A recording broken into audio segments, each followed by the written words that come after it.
It is very important to precisely determine philosophy according to its parts, and to that end to not include among the members of its division as a system what is only a conclusion or application of it to given cases, without needing special principles. Immanuel Kant.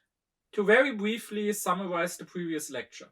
According to Kant, science is about knowledge, gaining or correcting knowledge. However, there's a difference between scientific knowledge and the common knowledge. That being that the common knowledge is just fragmentary, it's just an aggregate of singular pieces of knowledge that don't form a coherent whole. On the other hand, the scientific knowledge is characterized by being systematic.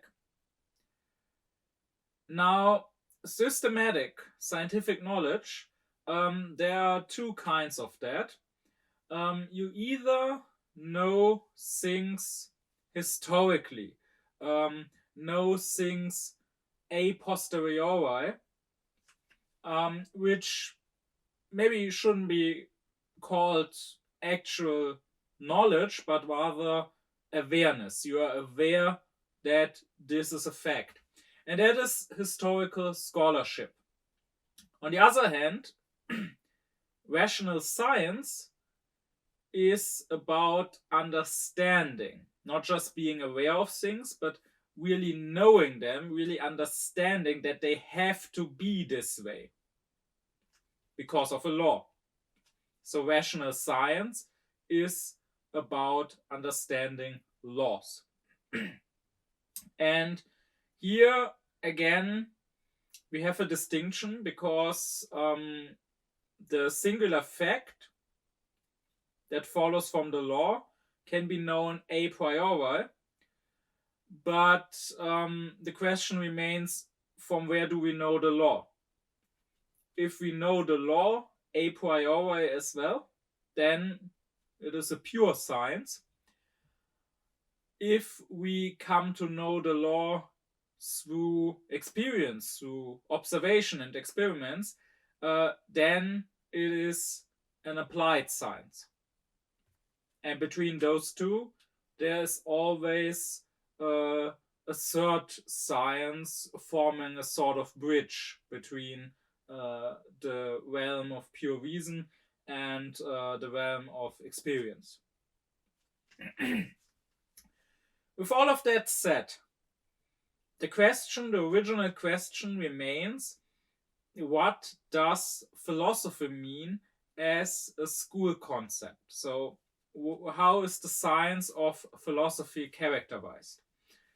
And well, here Kant says that all of the rational sciences, so we are putting historical scholarship aside, just like we put common knowledge aside, and just like we put art aside, we are just looking at the rational sciences now.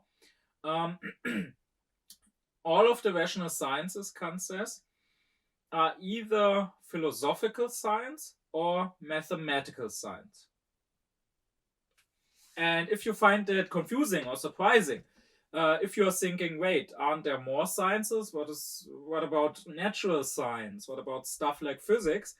Well, here the term philosophical science is to be understood as broadly as possible, which is also why I'm not saying philosophy yet. I'm just saying philosophical science.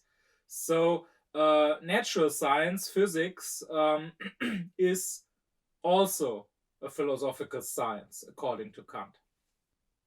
So this is the distinction we are dealing with for now. Philosophical science and mathematical science. What then is their difference?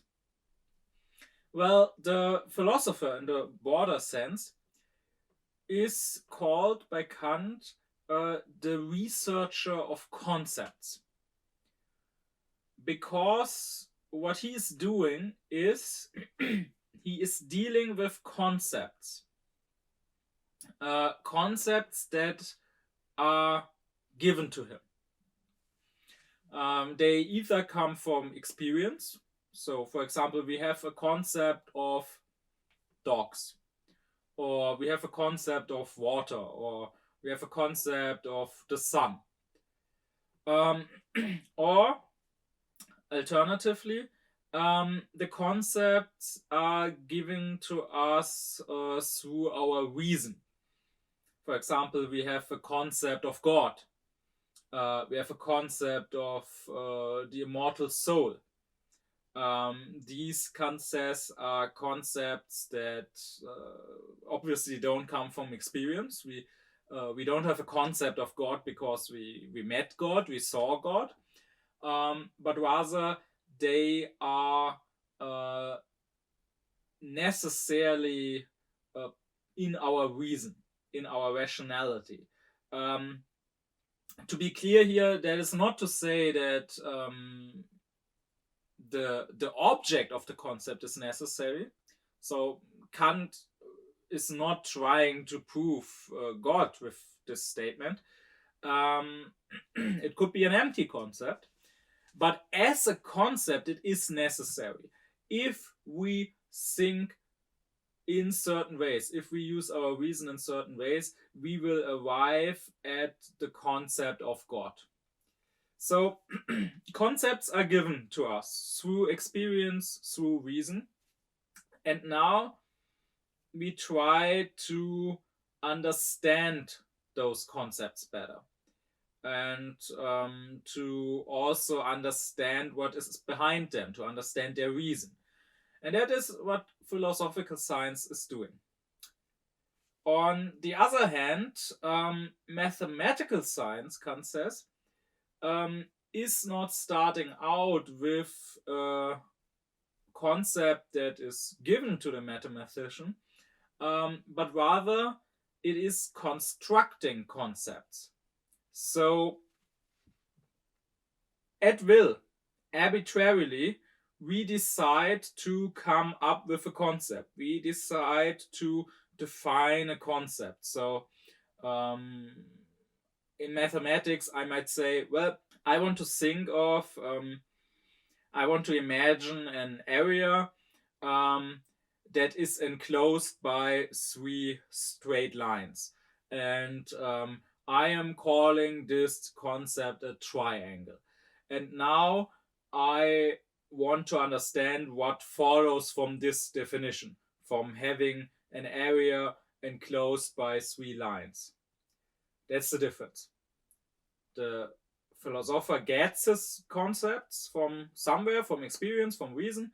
The mathematician is constructing his own concepts arbitrarily and then seeing what follows from them. This difference between the two sciences that Kant describes is at odds with the definition that was common at his time.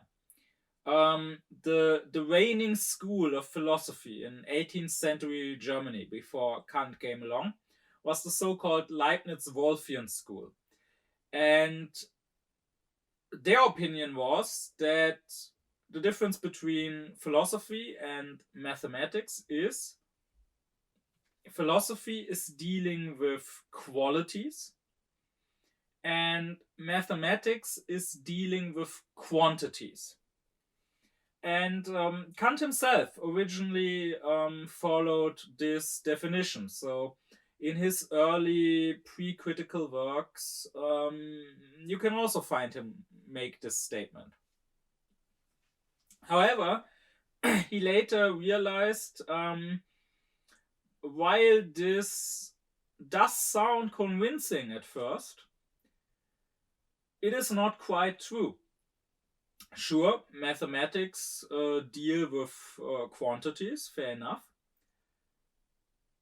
But philosophical science, whether it's metaphysics or simply physics, is not dealing solely with qualities, but is also sometimes dealing with quantities.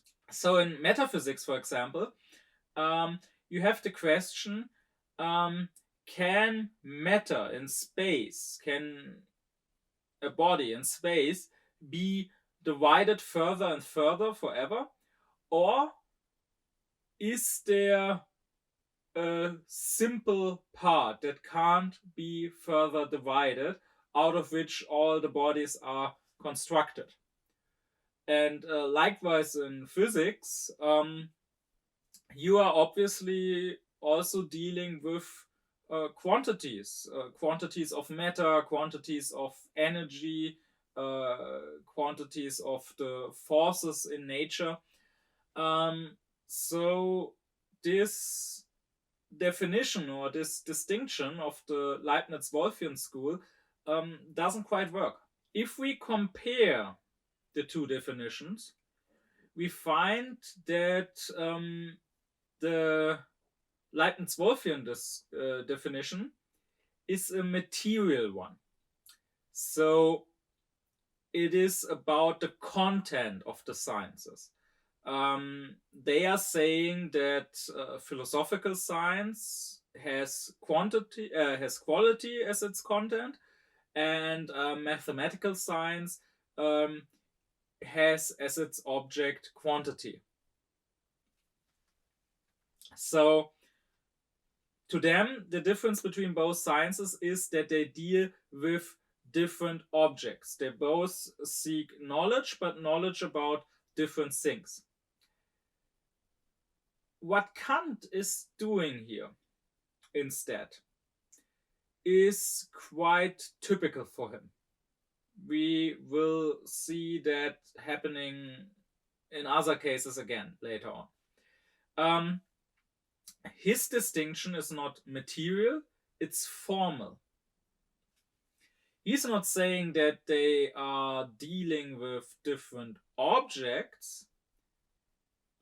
He is saying the difference is in the subject, so in the scientist who wants to find knowledge about an object. The difference is in the method, in the way they arrive at their knowledge. The mode of cognition is different between philosophical science and mathematical science, Kant says. And this, as I said, is quite typical for him. It is also typical for Aufklärung, more generally. Because, and I said that before, I think, unaufkläred people are more orientated on their senses, on what they can sense. And, well, what can we sense? Matter, objects. We can see that mathematics seems to be dealing with quantities, with numbers, with amounts of things. This is what lies on the surface. And unaufkläred people are superficial. Aufklärung is about thinking for yourself, about using your own reason. And when you think rationally, and only then can you grasp the form of something.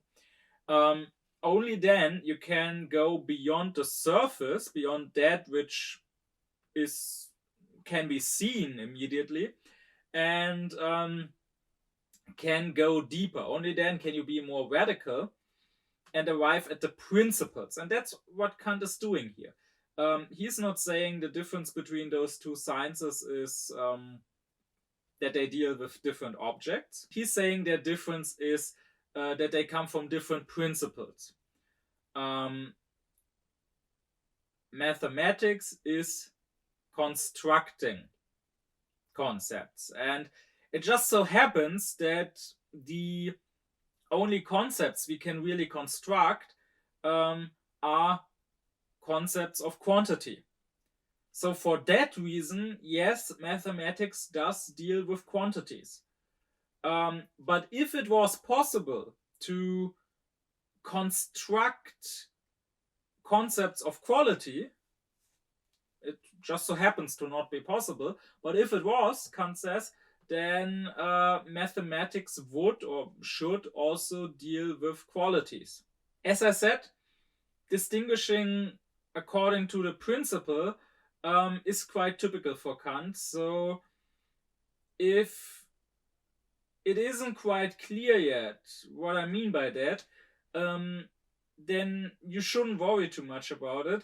I hope that with the coming lectures and with the further examples that those lectures will provide, it will become more and more clear. For now, I want to stay at the distinction between philosophical and mathematical science. And as I have said, the distinction is in the subject and in the mode of cognition that the subject is using. And this is probably as good a time as any to talk about the two different modes of cognition that Kant recognizes in his philosophy. This is going to be very, very important down the line. This is something that is going to come up again in later lectures, but I want to explain it here. Kant says that all our knowledge has to come from one of two sources. Either it's knowledge that comes from thinking, that comes through abstract concepts, and this knowledge is discursive knowledge. Or, alternatively, it is knowledge that comes through intuition, and that is intuitive knowledge. Now, I have to further explain what that means. Especially since the second word might lead to incorrect associations. You have to take it as a philosophical term here, and not in the way you might use it in everyday life nowadays, because the meaning since Kant's time has shifted. So when Kant speaks of intuition, the German word he uses is Anschauung. Intuition is the correct translation, because Kant himself, he likes to put Latin translations in brackets behind the German terms, and the Latin translation he uses is intuitio. In German he uses the word Anschauung, and anschauen as a verb means to look at something, to watch something. However, this word should not be taken too literally. It should rather be understood as a metaphor of sorts. Because intuition is not just when you look at something, when you see something. There is intuition, but also all the other senses are intuitive as well. So when you are hearing something, when you are feeling something, that's also intuition, according to Kant. The point is that intuition is a sort of knowledge where you know something concrete and you know it directly, simply by, so to speak, having it in front of you.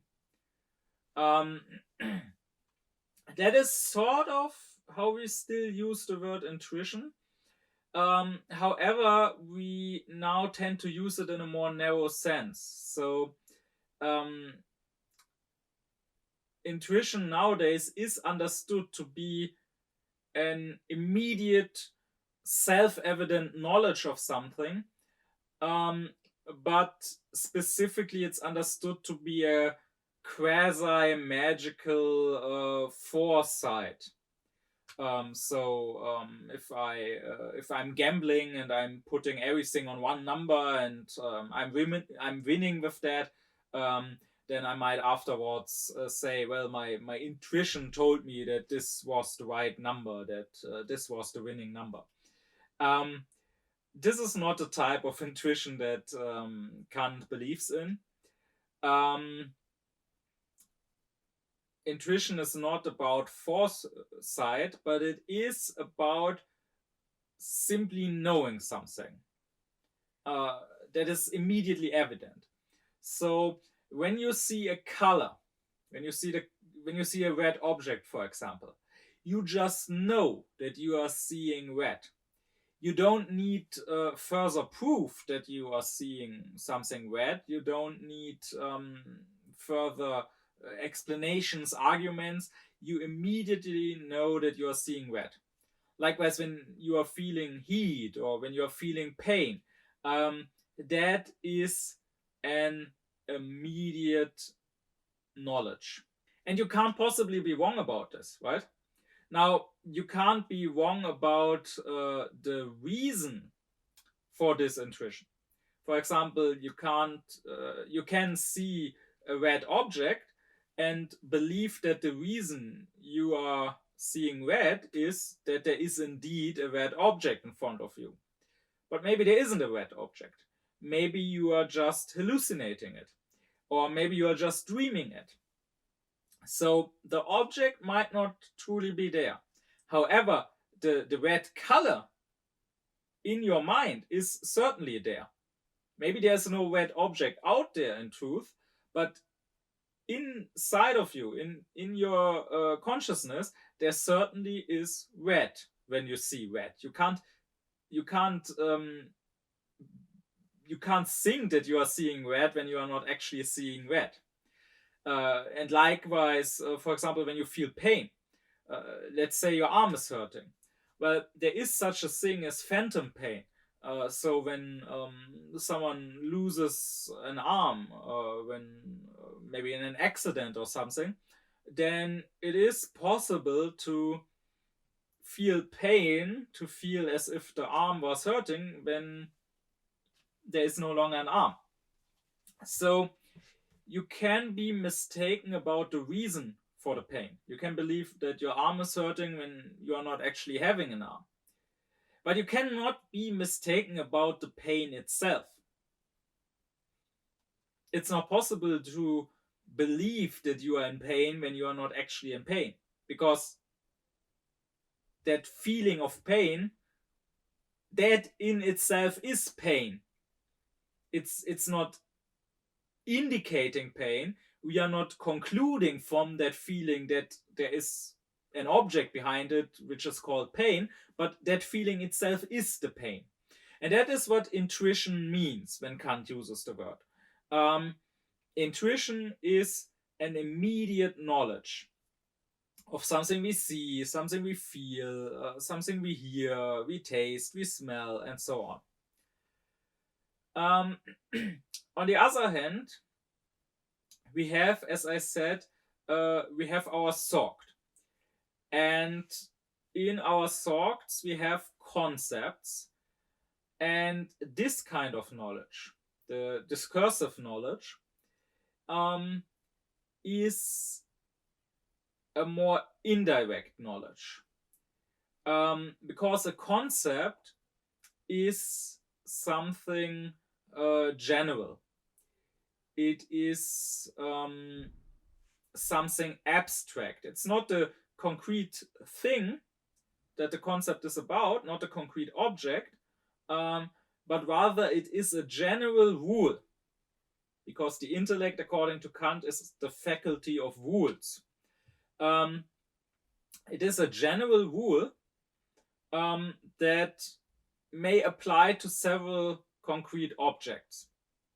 A concept is about an attribute or several attributes that apply to every specific object which falls under that concept. So maybe the difference can become more clear with an example. Let's take a dog as an example. When I have a specific dog in front of me, maybe walking towards me on the street, then intuition doesn't mean recognizing that it's a dog, because dog is a concept. The word dog denotes a concept, and that's the discursive knowledge. If I wouldn't know about dogs, if I had never met a dog before, I wouldn't have the concept of dog. I wouldn't know what type of animal I'm seeing, but I would still have the same intuition, right? I would still be seeing something. So the intuition is me seeing a specific color, for example. Let's say the dog is brown. So I have the intuition of brown. And I have the intuition of moving. The dog is walking. The dog is wagging its tail. Maybe I have the intuition of a smell. The dog smells in a specific way. I have an intuition of hearing. I hear the dog bark. Those things are my intuition, and they are concrete. They are specific to this dog, right? If I met another dog, my intuition would be different. I probably wouldn't see brown, I would see white, because the other dog might have a white fur. Or I would hear different barking. Maybe this dog has a higher bark and this dog has a lower bark. So that's the intuition. And then on the other hand, the discursive knowledge lies in the concept dog. And when I think dog, I think a specific rule. I think of specific attributes. For example, I think four-legged, because all dogs, unless they maybe had an accident and lost a leg or something, but regularly all dogs are supposed to have four legs. Or I think mammal, because dogs are mammals. But this concept is abstract. I'm not thinking of a specific dog. I'm just thinking of the concept of a dog in general. And therefore, I'm only thinking of the general attributes that are true for every dog. But I'm not thinking, for example, of a specific color, because in the concept of dog, the color is not included. The dog can be brown, it can be white, it can be black, it can be of mixed colors. And that is why intuition is a direct knowledge. I see the dog, I see the color brown, I directly know there's brown here. And discursive knowledge is more indirect. I think of the abstract concept of a dog, and I know that dogs are mammals. So I know they are giving milk to their young. I don't need to see this specific dog giving milk to its pups. I just need to know the concept of dog, and then I know, since I recognize this as a dog, it's a mammal. Well, with that, let's go back to philosophical and mathematical science. Insofar as they are both science,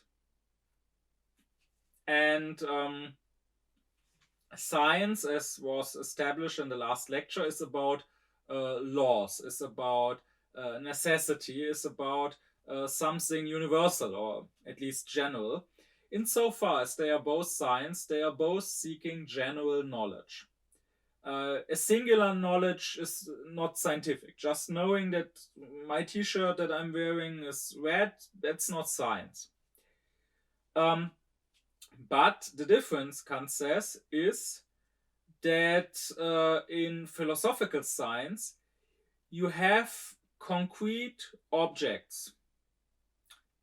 For example, you have specific dogs, and you are abstracting from that, and you find the general, you find the rule, and you understand the general in abstracto, as Kant says.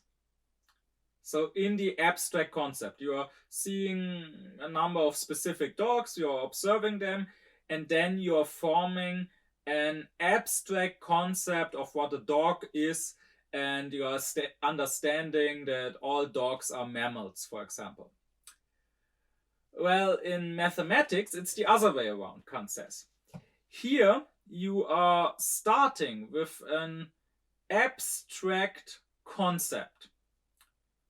You have the concept of a triangle, for example. You don't have to start with a specific triangle where the sides have specific length. You are just thinking of a triangle in general. So you are just thinking of three sides enclosing an area. They might be longer, they might be shorter, doesn't matter. But then you are understanding the general rule about triangles, for example, that they all have 180 degrees, in concreto, Kant says, because you take that abstract concept of a triangle and you are constructing that concept in your intuition. You are constructing a triangle. And on the example of this specific triangle, you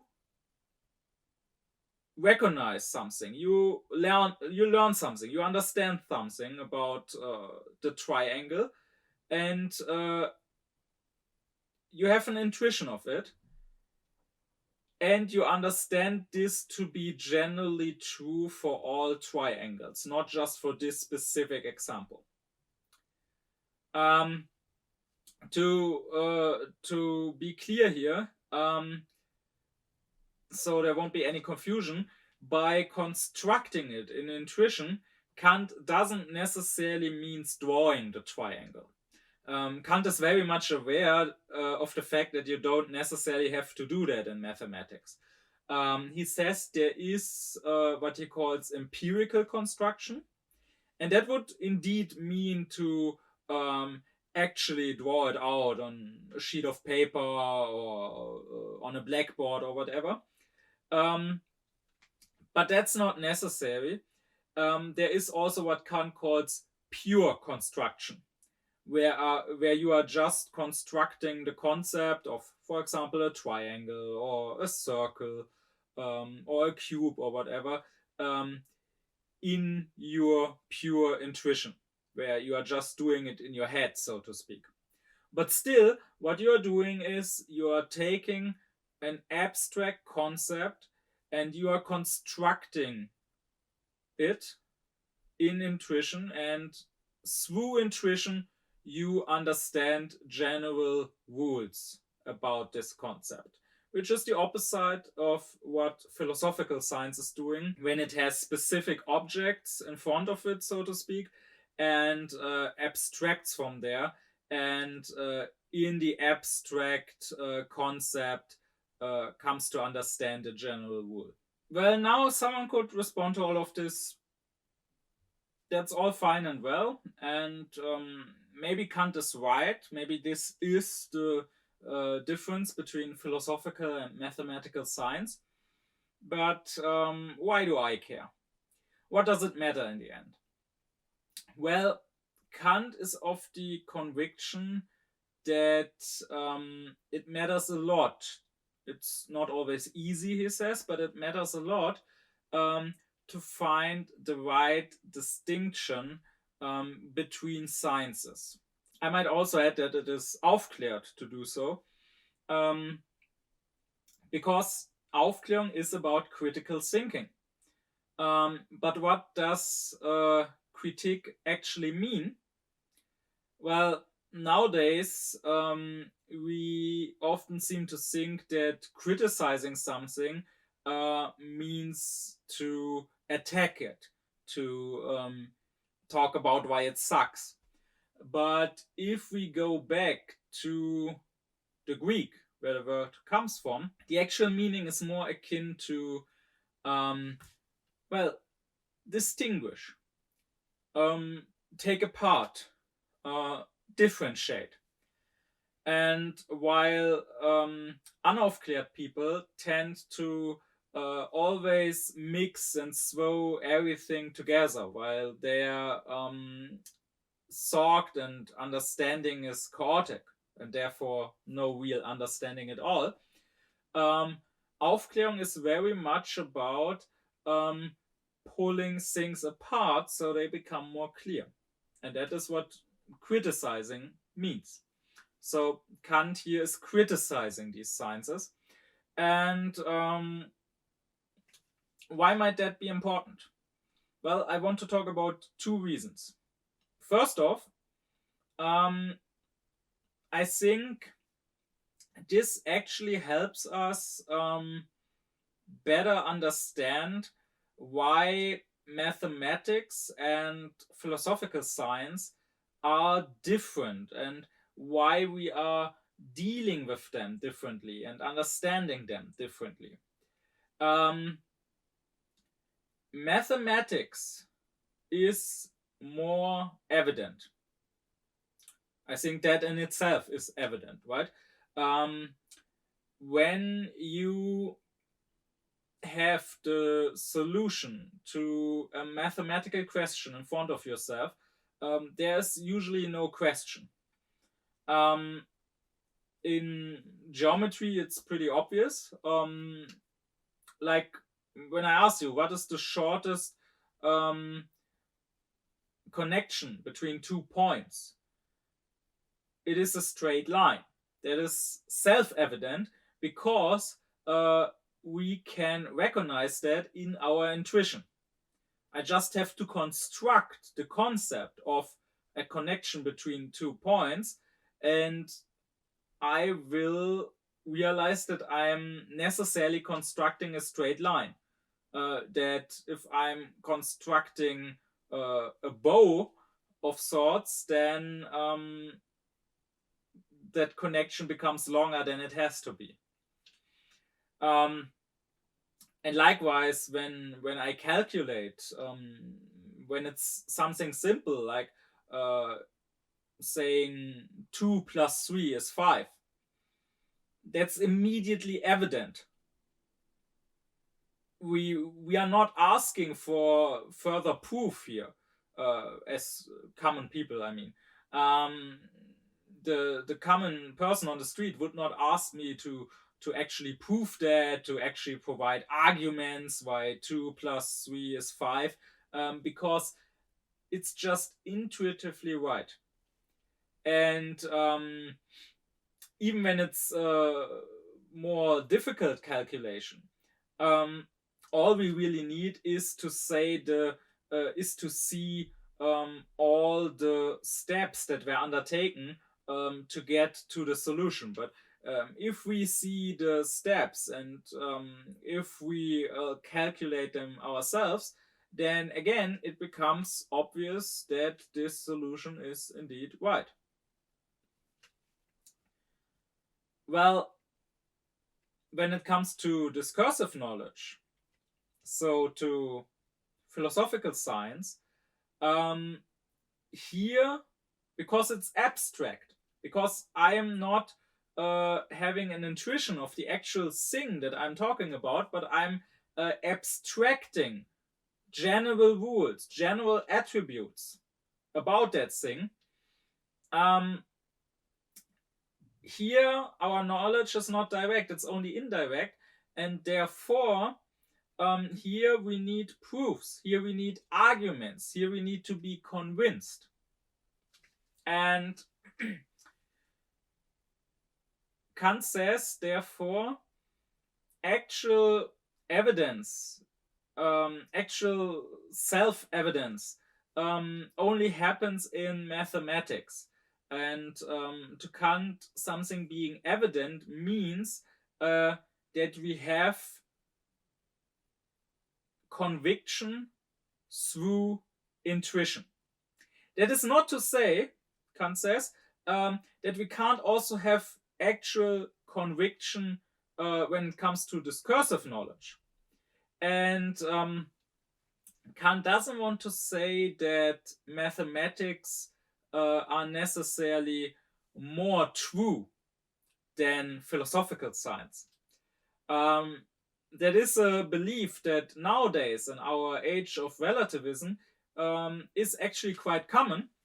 There are people who would probably say that truth only exists in mathematics, if at all, but in philosophy, whether it's philosophy proper or whether it's something like physics even, there is no actual truth to be had, only things that are maybe probable. Well, that's nonsense. And I hope that further lectures will make it more clear that that is nonsense. And that is not what Kant is saying. Kant is saying that objectively, so when we look at the object that we want to have knowledge of, objectively a truth can be as sure in philosophical science as in mathematical science. Yes, maybe it can even be more sure in philosophical science. But subjectively, so when it comes to the conviction of the subject gaining knowledge about an object, subjectively, mathematics, because they work with intuition, will always be more immediately evident than philosophical science, Kant says. And that might explain why in philosophical science we more often find different theories that are at odds with each other, that are in conflict with each other. And again, this shouldn't lead us to relativism. That doesn't mean that all these theories are equally good or equally bad. That doesn't mean that none is really true. There might be truth, but it's harder, so to speak, to convince people of the truth. When it comes to intuition, I can sort of force somebody to recognize truth. So if I want to convince somebody that being stabbed hurts, I probably just have to take a knife and stab them.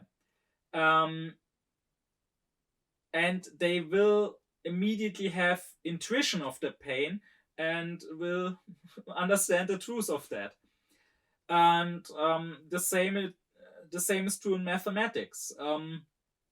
When I want to prove, for example, the Pythagorean theorem, I can draw a triangle and I can draw a square on each side, and I just have to make someone look at it, and they will probably recognize that yes, the two smaller squares together are as big as the larger square. But when it comes to discursive knowledge, I have to use arguments. And even the best argument, even if the argument in itself is correct, can't really force somebody to agree. Because in the end, it's just words. It's not the actual thing. It's just words that mean the actual thing. And someone can more easily refuse to recognize the truth, because I can give the argument, but the other person has to still think for themselves. They have to understand the argument in their own head, so to speak. And if they don't do it, they won't recognize the truth, even if I am indeed speaking the truth and giving a good argument for it. And here I want to mention another phenomenon. Nowadays, we are struggling with the phenomenon of conspiracy theories and of science denial. And it is, I believe, a huge problem of our time. And if we think about it, we find that science denial only really happens to the philosophical science. So in philosophy proper, it happens all the time. Lots and lots of people, and not just outside of philosophy, but even on the inside, even so-called philosophers, even so-called professors of philosophy, would tell you that philosophy is not a real science and that there's no actual truth to be had in philosophy. And that's just nonsense. But it is nonsense that no one can really stop apart from these people themselves, if they learned to think better, if they were to aufkläred themselves. Well, and even outside of philosophy proper, even when it comes to the natural sciences, which do work with sensual intuition after all, you still have a lot of denial. You get people saying there is no climate crisis. You get people saying the earth is flat. You get people saying they don't believe in the theory of evolution. And if you consider mathematics, on the other hand, here science denial is much, much less common, if it exists at all. I at least never met anyone denying the Pythagorean theorem. And I think we can give several reasons for that. So I'm not saying what I'm talking about here is the only reason. I think one other reason, for example, is practical, is moral. Because, let's be honest, to the common person in the street, mathematical truth, being this way or being that way, doesn't make much difference. Why should I deny that if I square a and add it to the square of b, I get the square of c? Why should I instead claim that I only get to the square of c if I subtract the square of b from the square of a, when really it makes no difference in my daily life? While on the other hand, whether there is a climate crisis and whether me driving around in a car or eating meat contributes to the fall of our civilization or not, that certainly makes a difference for my daily life, and that certainly makes a moral difference. And I think that is certainly a reason why people have more interest in denying philosophical sciences. But that's just the interest. That's just why they want to deny it more than they want to deny mathematics. But I think this distinction Kant makes gives us a clue as to why they can follow this interest of theirs, why they are able to deny philosophical sciences more easily. You can't so easily deny your intuition, but you can deny discursive knowledge because you would have to think for yourself to understand it. And if you refuse to do that, well, then that's that. No one can really force you to do it. But I said I wanted to give one more reason why this distinction that Kant is giving between philosophical and mathematical science is important. And this second reason is more about Kant and his time. And here I want to clarify one thing. There seems to be this belief about philosophy that philosophers tend to just come up with opinions randomly on random topics. And they just have to talk about everything and give their opinion on everything. And so it just so happens that Kant felt the need to talk about the difference between mathematics and philosophy. And unfortunately, that is how many people see philosophy.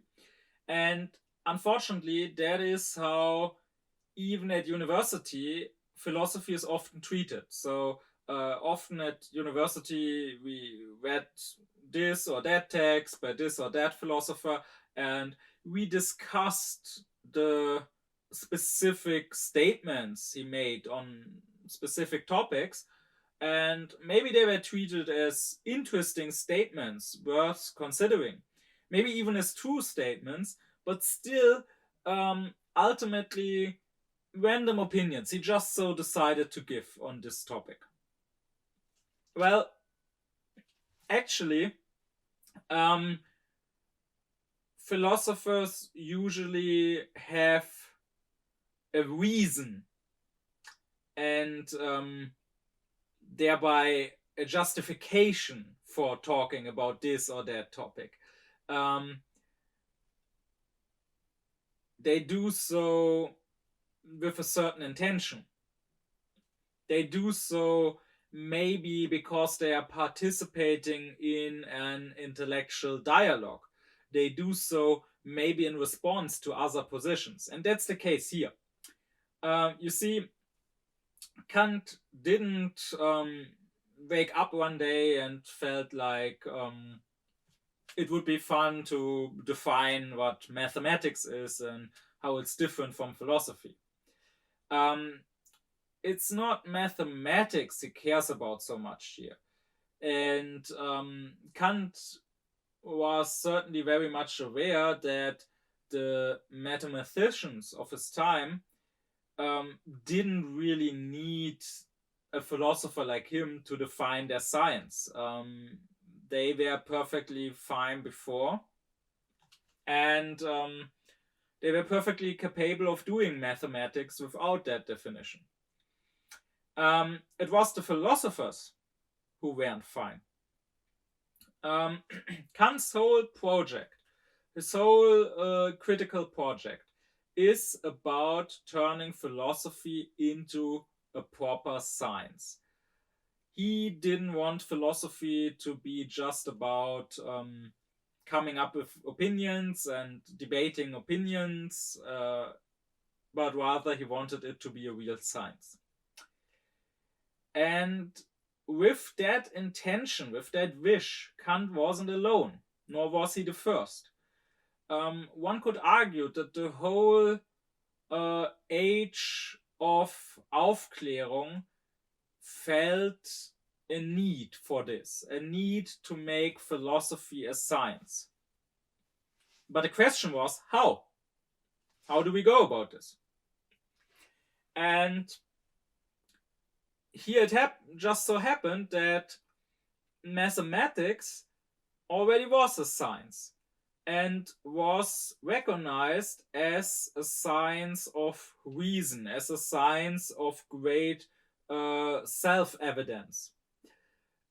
And so philosophers were sort of seduced by mathematics and thought that the way to go about making philosophy more scientific was to sort of copy the method of mathematics.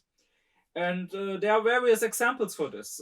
For example, consider Spinoza, the great Jewish philosopher of the Aufklärungstime. In his ethics, as the title of the ethics already states, in his ethics, he tried to do philosophy according to the geometrical method. He basically looked at what Euclid had done, the ancient Greek mathematician, and he essentially tried to copy his method. He started with giving certain definitions, saying by substance I understand this, by nature I understand this, or whatever. And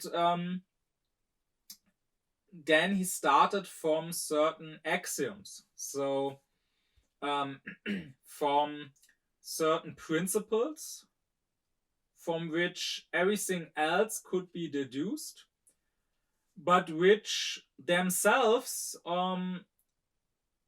aren't proven further. They are just assumed to be true. And if you do that, Kant says, then maybe you are concluding correctly from your definitions, from your axioms. And that is indeed what Spinoza did, and what Kant recognizes. So there weren't mistakes in the thought process. There weren't logical mistakes in Spinoza.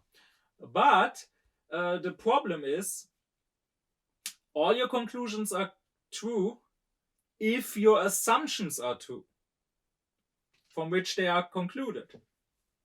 But if we were to start out with different assumptions, we would also reach different conclusions.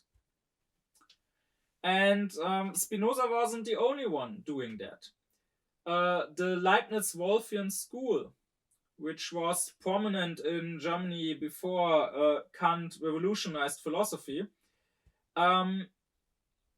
also tried to work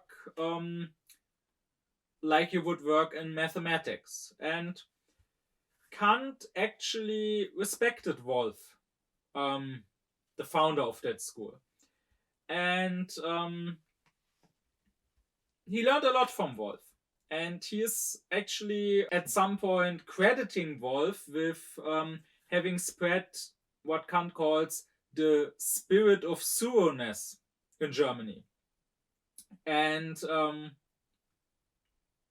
it is thanks to Wolff preparing the German thought, Kant says, that Germany was more prepared, had a more fertile ground, so to speak, for Kant's critical project.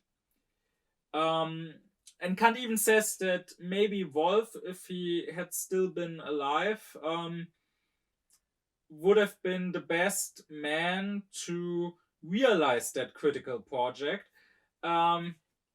if only he had come up with the idea of a critique of pure reason himself. But with that said, Kant is still very much critical of Wolff's mathematical method. And he is very critical of the Wolffians for what he calls their addiction to demonstrate.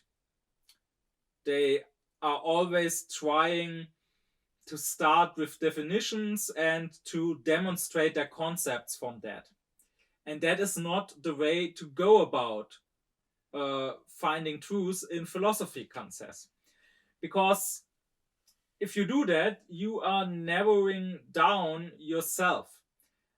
You are blinding yourself, Kant says. Because you will always arrive at the truth you want to arrive at. For example, you grew up Christian and you will end up proving that there is a God.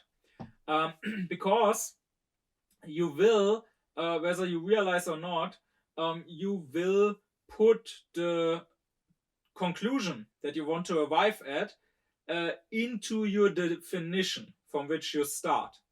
And then, of course, you will arrive at the conclusion that you wanted.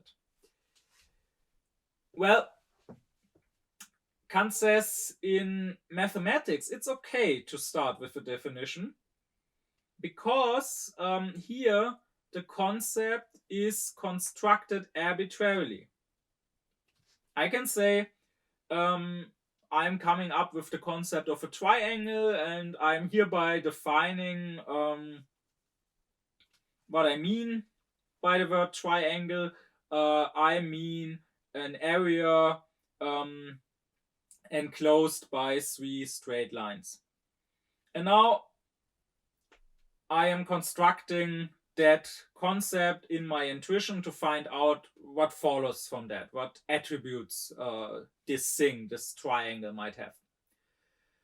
But in philosophical science, you get your concepts from outside, so to speak. You get them either through experience or through your own reason. You are not just making them up. And therefore,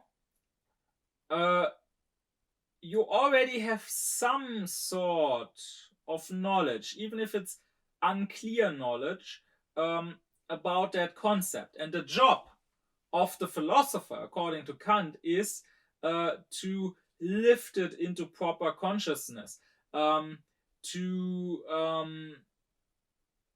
make it more clear. So Kant says in philosophy, we can't start with the definition. If anything, we can end with the definition. When we are done with our research, with our thoughts, and when we have understood that thing. But first, we need to start with what we know. Because Kant says we already know something. We always know something about the concept. That is true for pure philosophy. So when I want to talk, let's say, about the concept of rights or justice or goodness, everyone has some sense, some hunch of what that is supposed to mean, and that can be a starting point. And likewise in natural science, when I want to know more about a dog, I start already sort of knowing what a dog is. Every child knows what a dog is. Now, the child probably doesn't know everything there is to know about the dog. The child probably doesn't know what genetical code a dog has. The child maybe doesn't even know yet that the dog is a mammal. Or it doesn't know of the blood circulation of the dog. To take an example from Kant, because in Kant's time, this was something that scientists were still discussing. They already had discovered blood circulation in humans. And this is an example for what Kant calls a conclusion from allegory. He says we are probably allowed to assume that just like humans, other living beings, like for example other mammals like the dog, also have blood circulation in their body, but it hadn't been proven yet. But even without knowing every attribute of a dog, I still know some attributes of a dog. Likewise, when I start with water in natural science, every child knows what water is. Every child knows that water is wet. Maybe it even already knows that depending on temperature, water can turn into ice, or can turn into steam.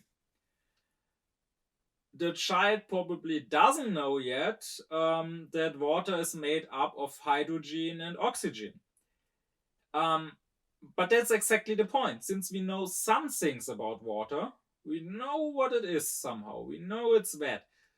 We can now do further research and try to improve our concept that we already have of water.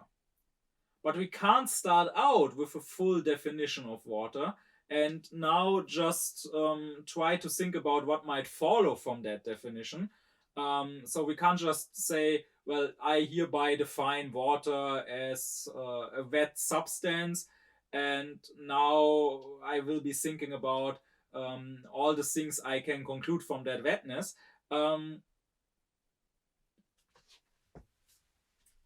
I will never find out that water includes oxygen. That water includes oxygen that way. So this, I think, is quite important to clear up misunderstandings that are common about philosophy. Um, I've often heard people who have no clue at all about philosophy, just prejudices. Um, I've often heard them complain that, oh, philosophers, they are just sophists, they are just talking and talking and making definitions about everything, even though we know already what that thing is. Like, everyone knows what truth is, but the philosopher feels the need to say, no, no, no, you can't talk about truth. You first have to define what truth actually means. And no, that's not the case. I mean, I'm not denying that nowadays there are some academics who act like that, but for that reason, they are not real philosophers at all. Um, a real philosopher would not start out defining what truth is. Rather, he would start out saying, well, okay, we already both have a sense for what we mean by truth. So let us look further into that, um, so that our concept of truth becomes more clear for us. I mean, that's exactly what was done in the last lecture. We all have some sense of what science is supposed to mean. We all can agree that science is about knowledge. And then we can go further into that concept and can start asking questions. Well, yes, it's about knowledge, but not all knowledge appears to be scientific. So, what's the difference between the scientific and the common knowledge? The difference is that the scientific knowledge is systematic. Okay, and then we can go on. And on the other hand, I have also heard the complaint that there is not enough definition. I find that happens especially when talking about morality. So I've had conversations where I wanted to make a specific statement, where I probably started talking about goodness and saying, well, we have to be good people and not evil people. And instead of letting me finish what I wanted to say, I get interrupted, and the other person will say, "No, no, no! You can't just talk about good as if it was clear what good actually means. Good means something different to everybody. You first have to define what you mean by goodness." No, I don't. I can define that at the end. But first, I need to start from somewhere. I can't just make up a random definition of goodness. I have to start by what we know about goodness.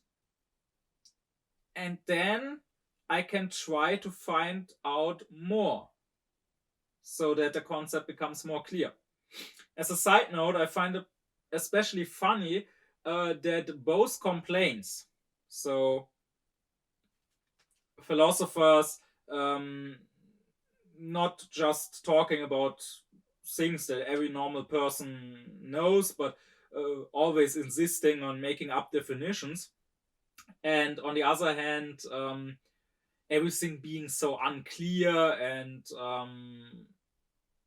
there being a lack of definitions. I find it funny that sometimes you can hear both complaints from the same person in different situations without that person probably realizing it. In conclusion, you could probably say that just like earlier philosophers, like Spinoza and Wolff, when trying to make philosophy a science, tried to go by the example of another field that already was a science, that is mathematics, Kant does the same. He also goes after the example of an already existing science. But instead of mathematics, which to him is a science of a completely different kind, he looks at a science that is more closely related to philosophy, a science that is in itself a philosophical science, and that is natural science. Because Kant says that what he suggests the metaphysicians should do is what the physicists have already started doing with Newton. Newton didn't start out with definitions, with axioms. He started out, Kant says, with what he already knew about natural phenomena, and then he went from there and tried to find out more. And that is, Kant says, what should be done in all parts of philosophy, so also in metaphysics. Kant was a big fan, a big follower of Newton, and was influenced by him, I think, in a number of ways. And this is one way in which Newton influenced Kant and thereby philosophy. And with that out of the way, we can now look at philosophy proper and at the different parts of the philosophical science that Kant talks about. Well then, how is philosophical science itself divided by Kant? Once again, just like before, the divisions he makes are logical divisions.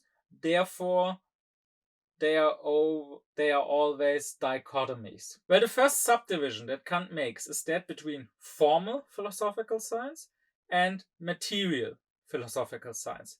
Material here meaning that you have a certain content.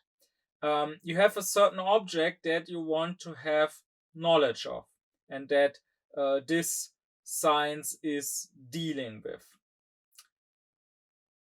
While on the other hand, in formal science, it is not about having knowledge of an object. It's not about the content of your thoughts, so to say. It's just about the form, the structure of your thoughts. And this formal science, Kant says, is logic. Logic by him is compared to grammar. Just like logic gives you rules for your thinking, grammar gives you rules for your speaking. And both, Kant says, is formal. So both is a set of rules where those rules let you identify a judgment, a conclusion, or a statement that is wrong, that is overstepping the rules. But both don't let you necessarily identify something as right. So let's take grammar and language as an example. If I say my camera are recording me, then that sentence, that statement is formally wrong. It's incorrect grammar because the camera is one thing, so I should have said it is recording me. However, if I say my camera is eating, then that is a correct sentence insofar as the grammatical form is concerned, because I'm talking about one subject and then I'm saying that subject is doing something, some work. And that is correct. That is how you do it in English. But of course, materially, so if we look at the content of the sentence is nonsense. A camera can't eat in anything. It's not a living being. It doesn't eat. And the same is true in logic. A judgment has the structure, or at least the most basic ones do, the affirmative judgments, has the structure of subject, copula, and predicate. So I have a subject that I'm making a statement about. For example, if I want to say the sum of the angles in a triangle is 180 degrees, then my subject is the sum of the angles in a triangle. That is the thing I want to make a judgment about. And then in logics you have a predicate. The predicate is the attribute that you are connecting with the thing. So in this case, that is 180 degrees. And you have what in logic is called the copula. So that would be the connection between the two. So the word is. And that means you say the sum of the angles in a triangle, subject, is, copula, 180 degrees, predicate. So that means this statement is logically a correct judgment. However, if I were to say the sum of the angles in a triangle is 100 degrees, that would also be correct formally. Now, materially, that's an incorrect judgment. That is not what the sum of the angles in a triangle is. But formally, I can make this statement. On the other hand, if I were to say a triangle is circular, then that would be not just materially wrong, but formally wrong. Because in this case, the predicate, circular, is at odds with the subject, triangle. The predicate contradicts the subject. And a conclusion, a classical conclusion, would be structured like this in logic. You have two premises, and from them you are drawing your conclusion. So let's go with a famous example. First premise is all human beings are mortal. The second one is Socrates is a human being. So then it follows, you can conclude that Socrates is mortal. That is formally correct. That is a logical conclusion. And it's also materially correct. Since Socrates has been dead for quite a while, it seems that he was indeed mortal. Now, however, if I were to say all dogs are mortal and Socrates is a human being, therefore Socrates is mortal, then my statements would be correct materially, because indeed dogs are mortal, and indeed Socrates is a human being, and indeed he is mortal. However, formally that would be wrong, because that is not a logical conclusion. The conclusion can't be drawn from these two statements, from these two premises. On the other hand, I could also say something that is complete nonsense materially, but is still formally right. So if I say the moon is made of cheese, and cheese is always eaten by mice, therefore the moon is going to be eaten by mice, then that might be nonsense. The moon is not made of cheese, and even if it were, not all cheese is necessarily always eaten by mice. So the moon is definitely not in danger of being eaten by mice. However, formally, that's a correct conclusion. The conclusion can indeed be drawn from these two premises. And logic only deals with the form of our thoughts. So therefore, we can say if something is illogical, if something is in contradiction with the laws of logic, if something is formally not correct, then it's surely an untrue statement.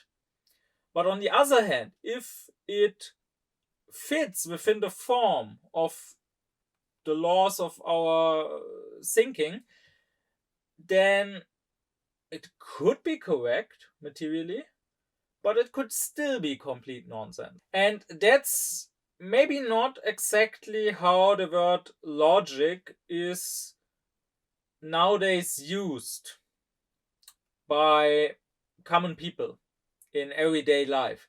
Very often you hear people say something like, well, this is the only logical course of action now, when that probably has nothing to do with logic. They probably want to say, well, this is the only smart thing to do. And that might be true, but acting smart is not logical. Acting in your self-interest is not logical. I'm not saying the opposite is logical. I'm not saying being moral is logical either. I'm saying this has nothing to do with logic. Logic is just about the form of your statements, of your judgments, of your conclusions, the form of your thoughts. And this to Kant is quite important. This is going to be a main point of Kant, actually. His critical project is about showing that simply by thinking, without any form of intuition, we can't know anything.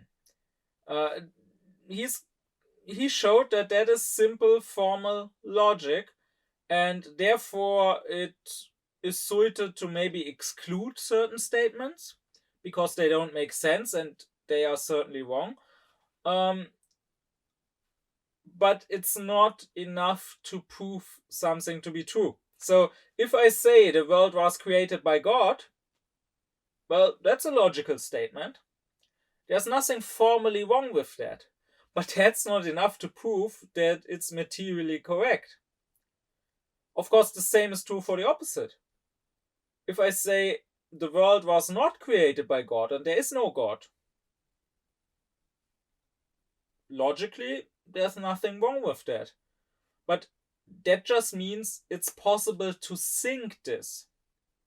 There is no contradiction in the mere thought, but that just doesn't say anything about reality outside of that thought. That doesn't tell us if that thought is right or not. Now, what is the role of logic to Kant in his thought, in his system of philosophy, in the system of science in general? Kant says we don't really care for logic for its own sake. I mean, simple formal logic is quite dry. What we care about is the material science. We want knowledge of objects.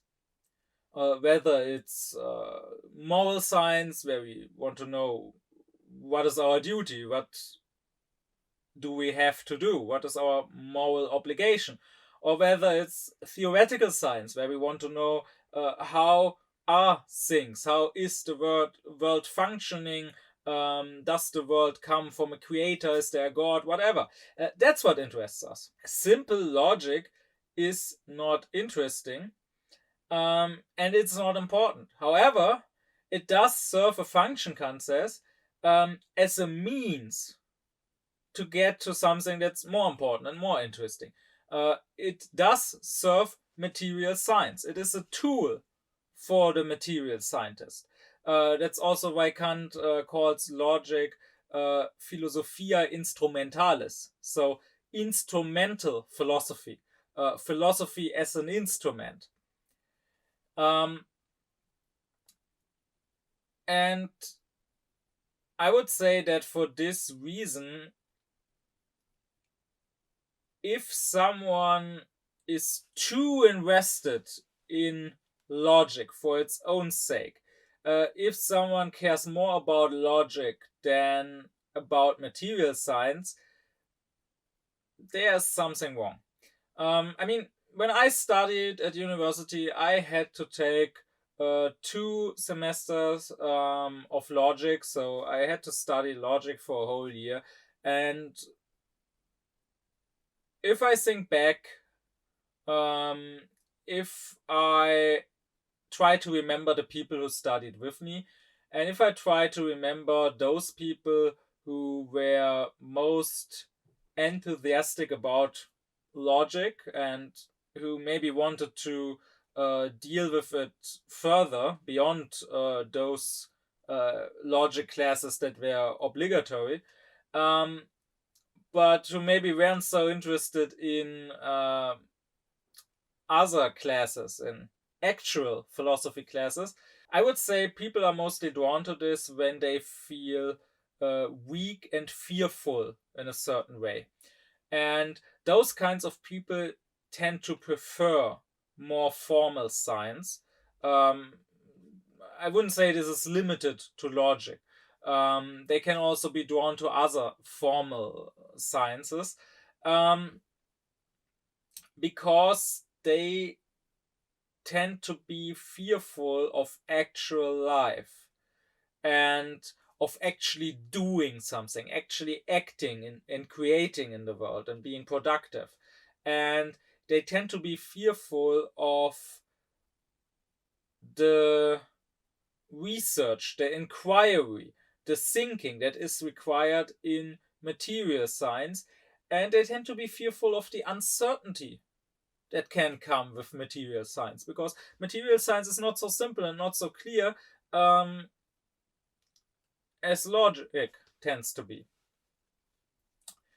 For that reason, because we don't care about logic in itself, at least not if we feel enough courage and enough strength in ourselves to deal with actual life and with actual truth.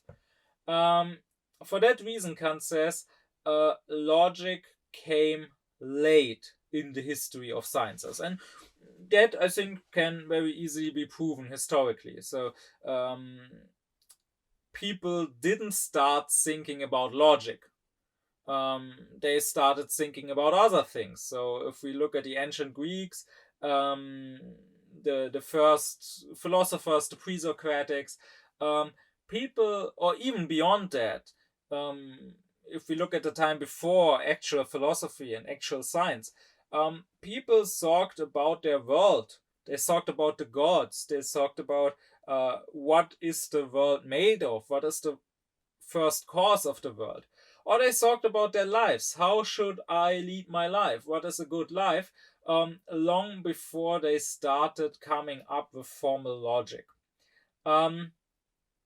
Logic, again, is a tool, Kant says, and you don't just randomly invent a tool. You invent a tool when you need it, when you are undertaking certain actions and realizing that there are problems, there are struggles, and a tool would be helpful. And that's why people first had to realize, well, they first had to think about things, and then they had to realize there are problems, there are struggles with thinking. Sometimes there are wrong conclusions drawn. Sometimes there are even manipulations. Sometimes people are using wrong conclusions on purpose that seem to be right in order to convince you of something which isn't true.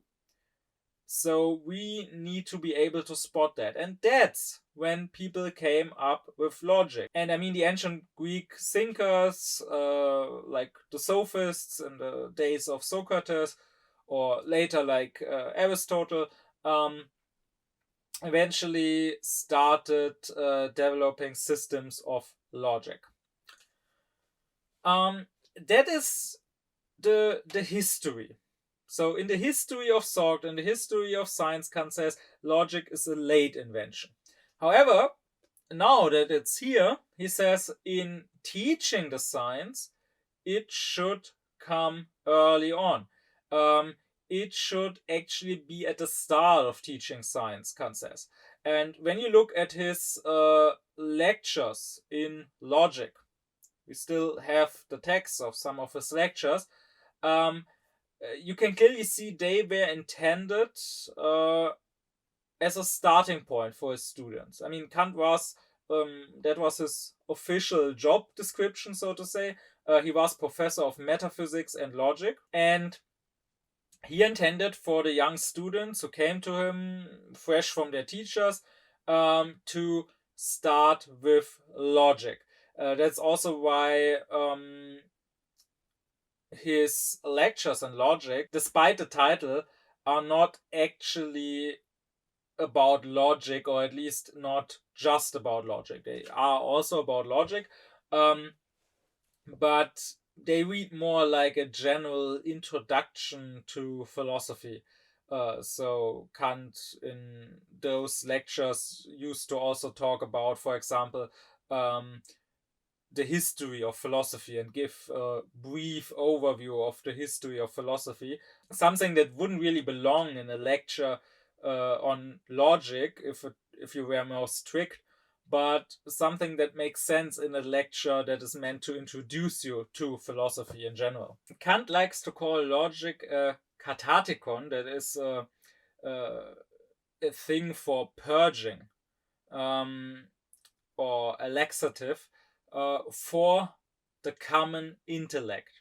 So when the common person who maybe has a sound and good intellect, who maybe has what you would call common sense, but who is not a systematic thinker yet, who is not a scientist yet, who is not a scholar yet, when that person comes to the university and starts studying and wants to become a scholar, then they should, the door through which they should enter science, so to speak, should be logic, Kant says. Logic should correct and straighten their common intellect and their common reasoning, and prepare them for scholarly thinking, for scientific thinking. And this is of interest, and this is helpful to understand Kant, because his own critique of pure reason, he also called kathartikon, a tool for purging, but not of the common intellect, but rather of the scholarly intellect, or of the scientific intellect. So just like the common person should enter science through the door of logic, and logic should set his reasoning, his thinking straight, so the scientist in turn, Kant says, should enter philosophy proper, so should enter metaphysics through the door of the critique. And the critique, again, should set his thinking straight. So it is sort of a higher logic in Kant's mind, and indeed an important part, an important chapter, the main chapter almost of the Critique of Pure Reason, is the transcendental logic.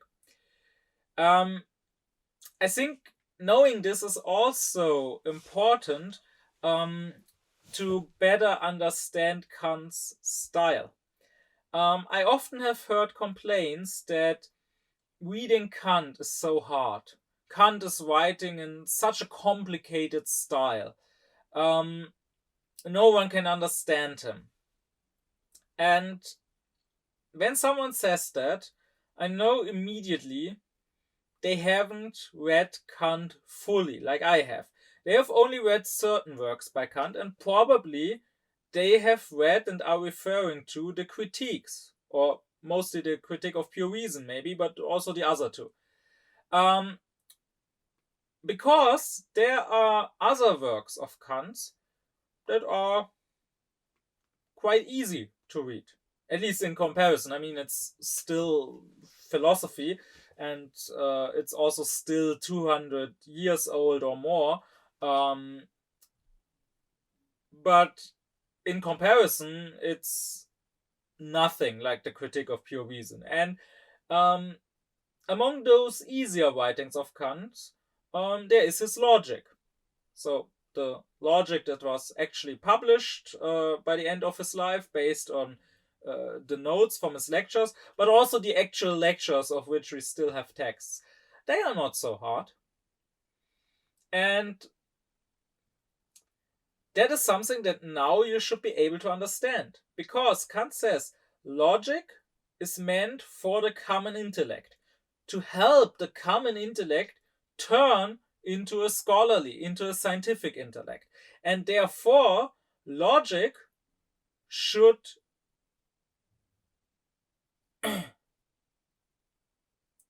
and therefore, when you teach logic, Kant says, and this shows in his lectures of logic, they are not hard.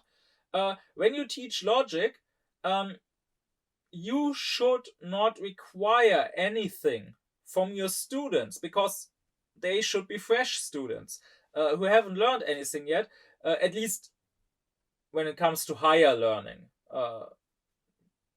The kind of learning you do at the university. They should have gone to school, they should know how to read and write and so on, but you shouldn't require anything else besides common knowledge and common sense from them. But when it comes to the critique, Kant says, it is not meant for the common intellect. It is not meant for the common person on the street. Kant didn't try to write it in a way that it could be understood by anyone. Rather, it is meant for experts. Kant wanted to correct the thinking of the philosophers, of the metaphysicians, of the scholars, and they were the people he was addressing. So it's not really fair to say, oh, the work is too thick, it's too long, or his sentences are too complicated, or he's using too much scholarly vocabulary, too many Greek and Latin words, because, well, his intended audience weren't common people. And now, of course, one could debate whether the critique should also be addressed to common people. And I do believe so. I'm not saying Kant should have done that at first. I think he did it all right. But I think after it was addressed to the experts, we should think about how the non-experts can understand it. Maybe not in all the details, but at least how they can understand an outline of it, how they can understand the most important thoughts, and how they can learn something from it. Not how they can learn the parts that only concern the experts, but how they can learn the parts that concern everyone. And I mean, that's why I'm doing this. That's why I'm sitting here and lecturing about Kant, and while I will at a later point lecture about his critiques. But that was not Kant's intention, so we can't really measure him, and we can't really measure his style by whether he met or didn't meet a goal which was never his goal in the first place. But be that as it may, how does Kant further divide logic, formal philosophy? Well, he says there are two parts, analytic and dialectic. The analytic is the negative part of logic. Negative doesn't mean bad in this case, but it's meant in the sense of negating. So analytic is not teaching you something new. It is just correcting your thoughts. It is just limiting your thoughts in a way. Kant calls it a canon of judgment of our thinking. The word canon, of course, nowadays is mainly used in discussions of pop culture and which parts or which facts really belong to a certain story or not. So is this part of the Star Wars universe? Is this part of the real Star Wars story? Or is it not? Which, if you ask me, is kind of a silly question because, well, Star Wars and all these other things, they are not real. So there's no real Star Wars story. You can tell the story in your head however you like. So you can decide what's canon.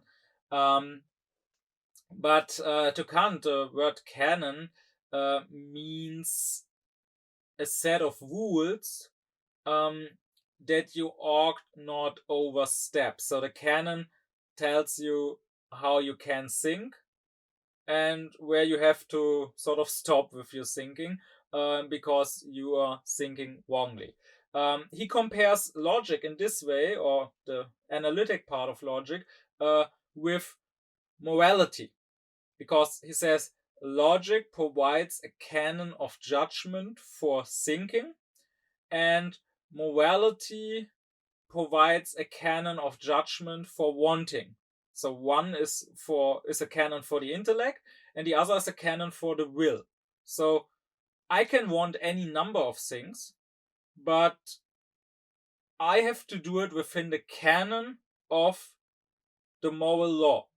And if the moral law tells me, wait, this thing you're wanting is something you ought not to want. Maybe I want to murder someone, and then the moral canon tells me, no, that's overstepping the line. You ought not to do that. Well, in the same way, the logical canon that this analytic provides tells me when I'm overstepping with my thoughts, with my reasonings. On the other hand, you have the dialectic. And that is a term that in the history of philosophy has had quite different meanings. So if you're now thinking about dialectic in the sense Hegel used that word for his dialectical method, and then other people like Marx took up from him, that is not yet what dialectic means when Kant uses it. So Kant did have an influence on Hegel developing his dialectical method. Kant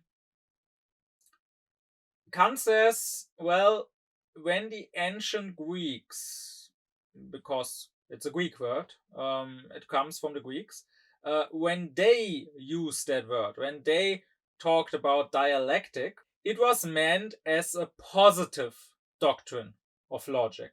So once again, analytic is negative. It basically just tells you how not to think.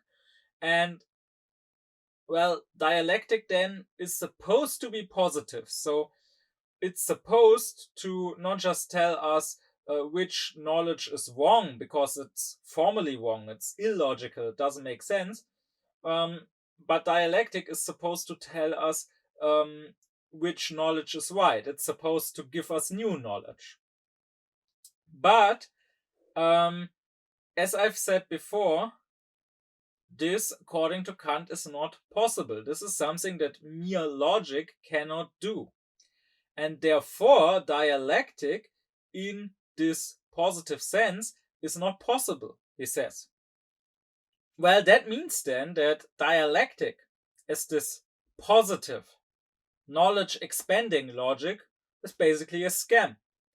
And that's what Kant says it was for the ancient Greeks. It was meant to be an art or a doctrine of expanding our knowledge, but Kant says if we look not what it was meant to be or how the ancients talked about it, but what it actually factually was, what they actually did, then all it was an art of scamming people, an art of manipulating people, an art of pretending to expand knowledge, an art of proving something, or rather looking like you're proving something through false arguments. And that is why dialectic by Kant is called also the logic of illusion, because it's an art of creating logical illusions, of making something seem logical and correct, which isn't really a correct argument. This is something that the sophists in the days of Socrates are famous for. Now, if it is so fair to them, if it does them justice to see them as just a bunch of charlatans,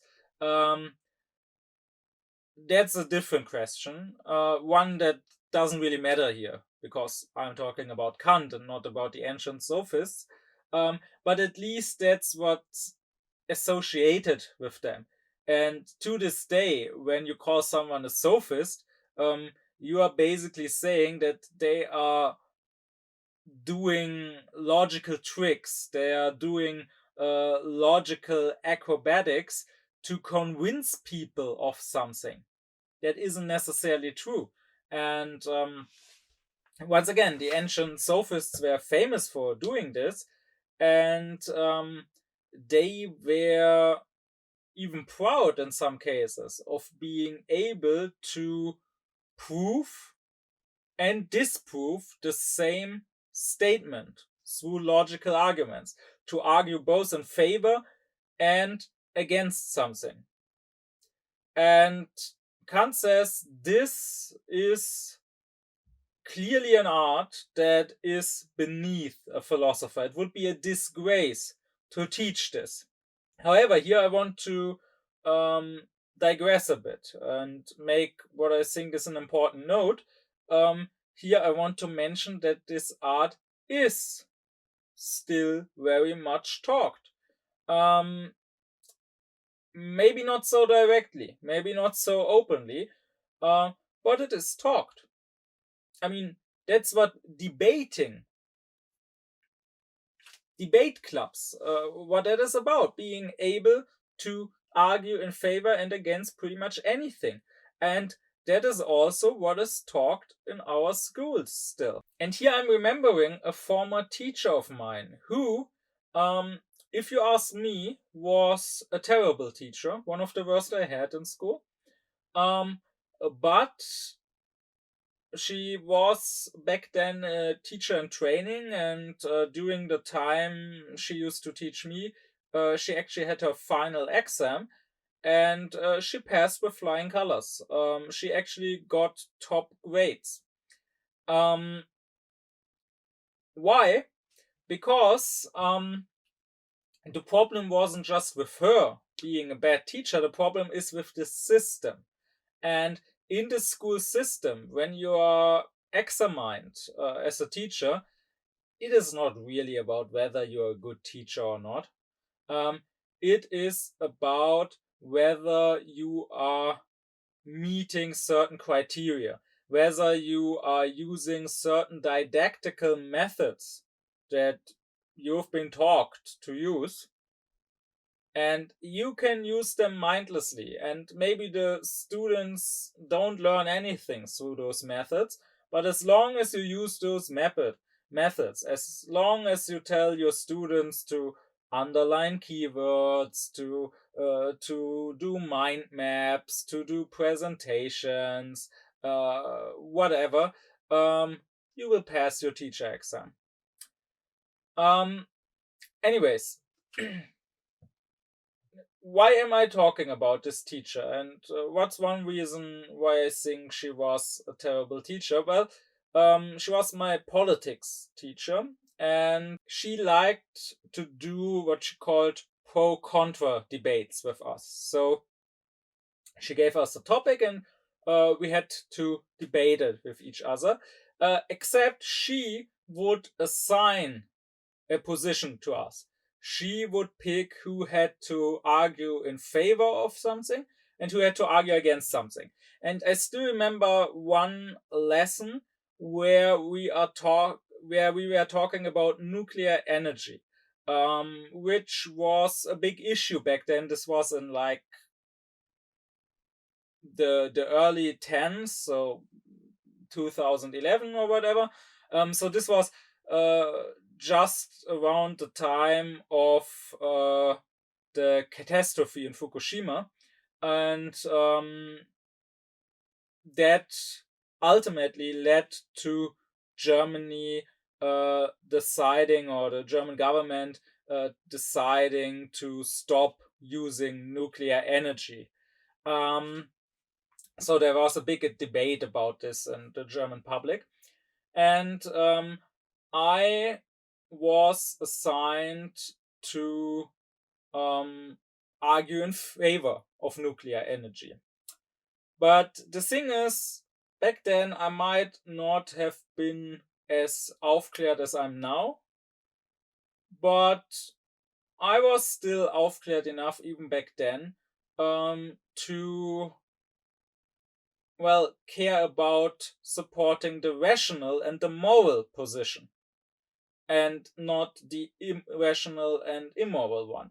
So I told her that I didn't want to argue in favor of nuclear energy. I wanted to argue against it.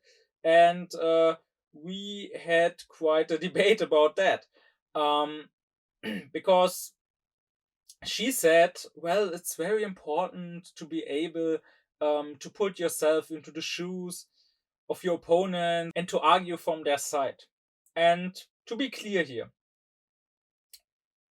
I do agree that it is important to be able to put yourself into the shoes of other people and to understand other people, including your opponents, and to be able to understand or even predict how they are going to argue and to understand where they are coming from.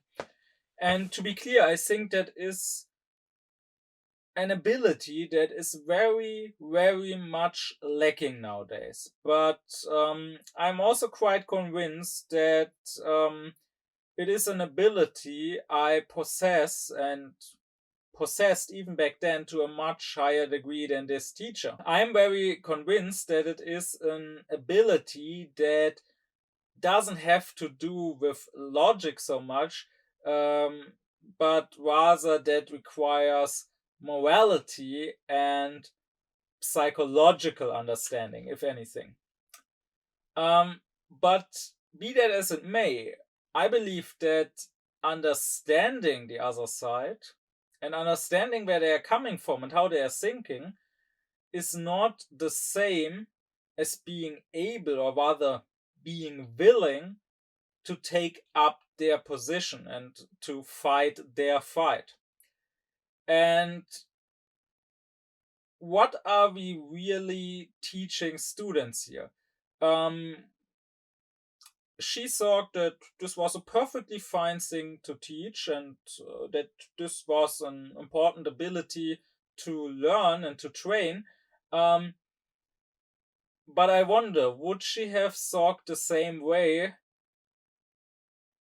in the case of other topics one could debate? So we were debating nuclear energy, but why not debate slavery? Why not debate the Holocaust? And why not assign her to argue in favor of the Holocaust. What's the difference here? It's very important to understand your opponents. So it's very important to understand the Nazis and where they are coming from and to be able to take up their position.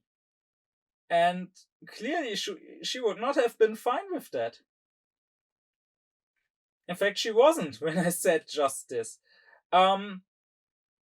So ultimately, what we are teaching students here is to be relativists, to not have any sort of convictions, and to be opportunistic. We are teaching them to become able to defend every possible position, even if it's a scummy position, even if it's an evil position. And that is not something we should train. We should actually teach the opposite. We should teach people to care about truth, about actual truth, to not be ready to one day support this side and the next day support this side, but to only support the side that is true and good. And we should teach people to stand by their convictions and to only change their position. I'm not saying about blindly sticking to one belief, even if you are proven wrong, but to only change your position if your belief truly changed, if you truly got shown evidence or arguments that contradict your previous belief, and if you truly got disproven. And I think this culture of relativism and opportunism that children are raised in is a reason for a lot of things wrong in this world. Because what are we preparing these children for? Well, they will probably do great in jobs where it is their job to lie and to defend random positions. They will probably be able to be a spokesman for the government or a spokesman for some company and to defend any possible decision the government makes or any possible policy of that company, and to defend it even when the government, the president, or whoever one day has this position and the next day switches around and has another position. His spokesman will still stand in front of the media and somehow find arguments why this all makes sense. And this is what we are training. And not only that, but let's take a look at the common people and at their daily life. One should realize that the common person is a liar. The common person is a sophist. Some are better at it, some are worse at it, but the majority of people are sophists of their own desires. So they don't care about truth, or they don't care about what's right. They care about their self-interest. They care about their desires, and their reason doesn't take the lead. They are not using their rationality to find out what is true and what is right, but rather they abuse and misuse their own reason to rationalize, to justify whatever their desires want. So I talk to people who regularly fly on vacation, and most of them don't have the courage to just say, well, I'm an asshole, I'm selfish, I don't care if our civilization breaks down, I don't care if millions of people die, I just want to fly, I just want to enjoy my vacation, may the world burn down. If they were saying that, then you could blame them morally, but you could at least respect their honesty. But most people will rather say, when you confront them, when you tell them what flying does to the climate and how close we are to a complete collapse of our climate. close enough that it's, at this point, increasingly unlikely that we will still turn things around. When you tell them that, they will say something like, yeah, well, that may be, maybe flying isn't so good for the climate, but if I, as a single person, change my ways and stop flying, nothing will change. And anyways, what can a country like, in my case, Germany, do if the Chinese don't start doing something first? Well, that's obviously just dishonest. That's not the words of someone who cares about truth and who truly believes in what they are saying. Those are just the words of someone who wants to fly and still wants to have a good conscience while doing so. Of someone who wants to keep his conscience silent. So, just imagine this in another scenario. Imagine you're sitting in a house that's burning down. And I'm telling you, the house is burning. Go grab a bucket and throw water into the flames.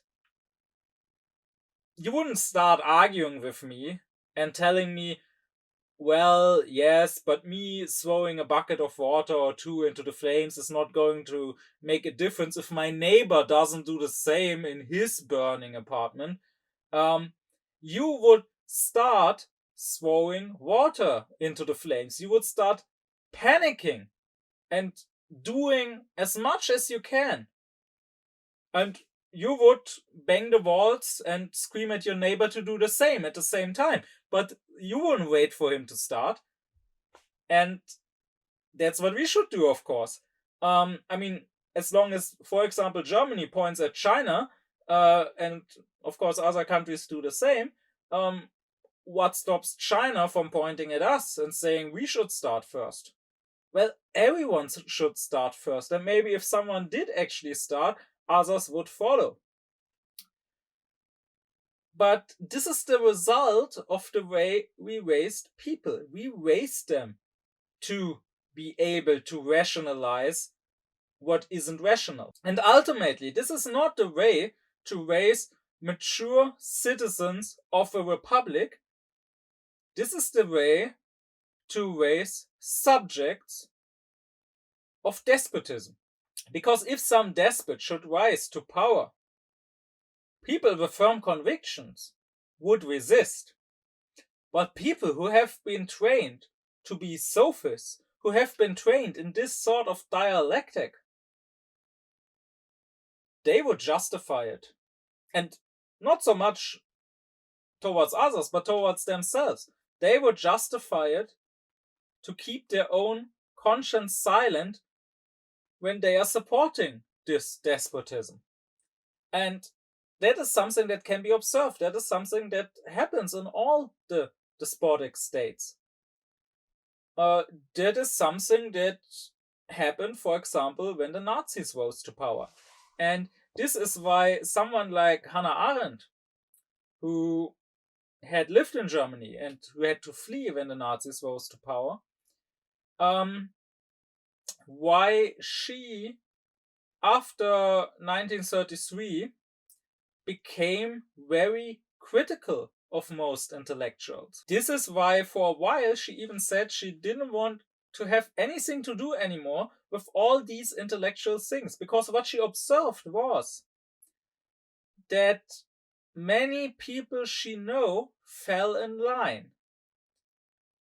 And it wasn't the dumb people, it wasn't the uneducated people, the easily manipulated people, but it was the smart people. It was the educated, the intellectual people, the ones who should have known better. Arendt recognized that they didn't need to be manipulated. They were able to manipulate themselves. And she was appalled at how, in her words, ich kam aus einer rein akademischen Tätigkeit. Und in der Hinsicht hat das Jahr 33 bei mir einen sehr nachhaltigen Eindruck gemacht. Und zwar erstens positiv, und zweitens negativ. Oder ich möchte sagen, erstens negativ und zweitens positiv. Man denkt heute oft, dass der Schock der deutschen Juden 1933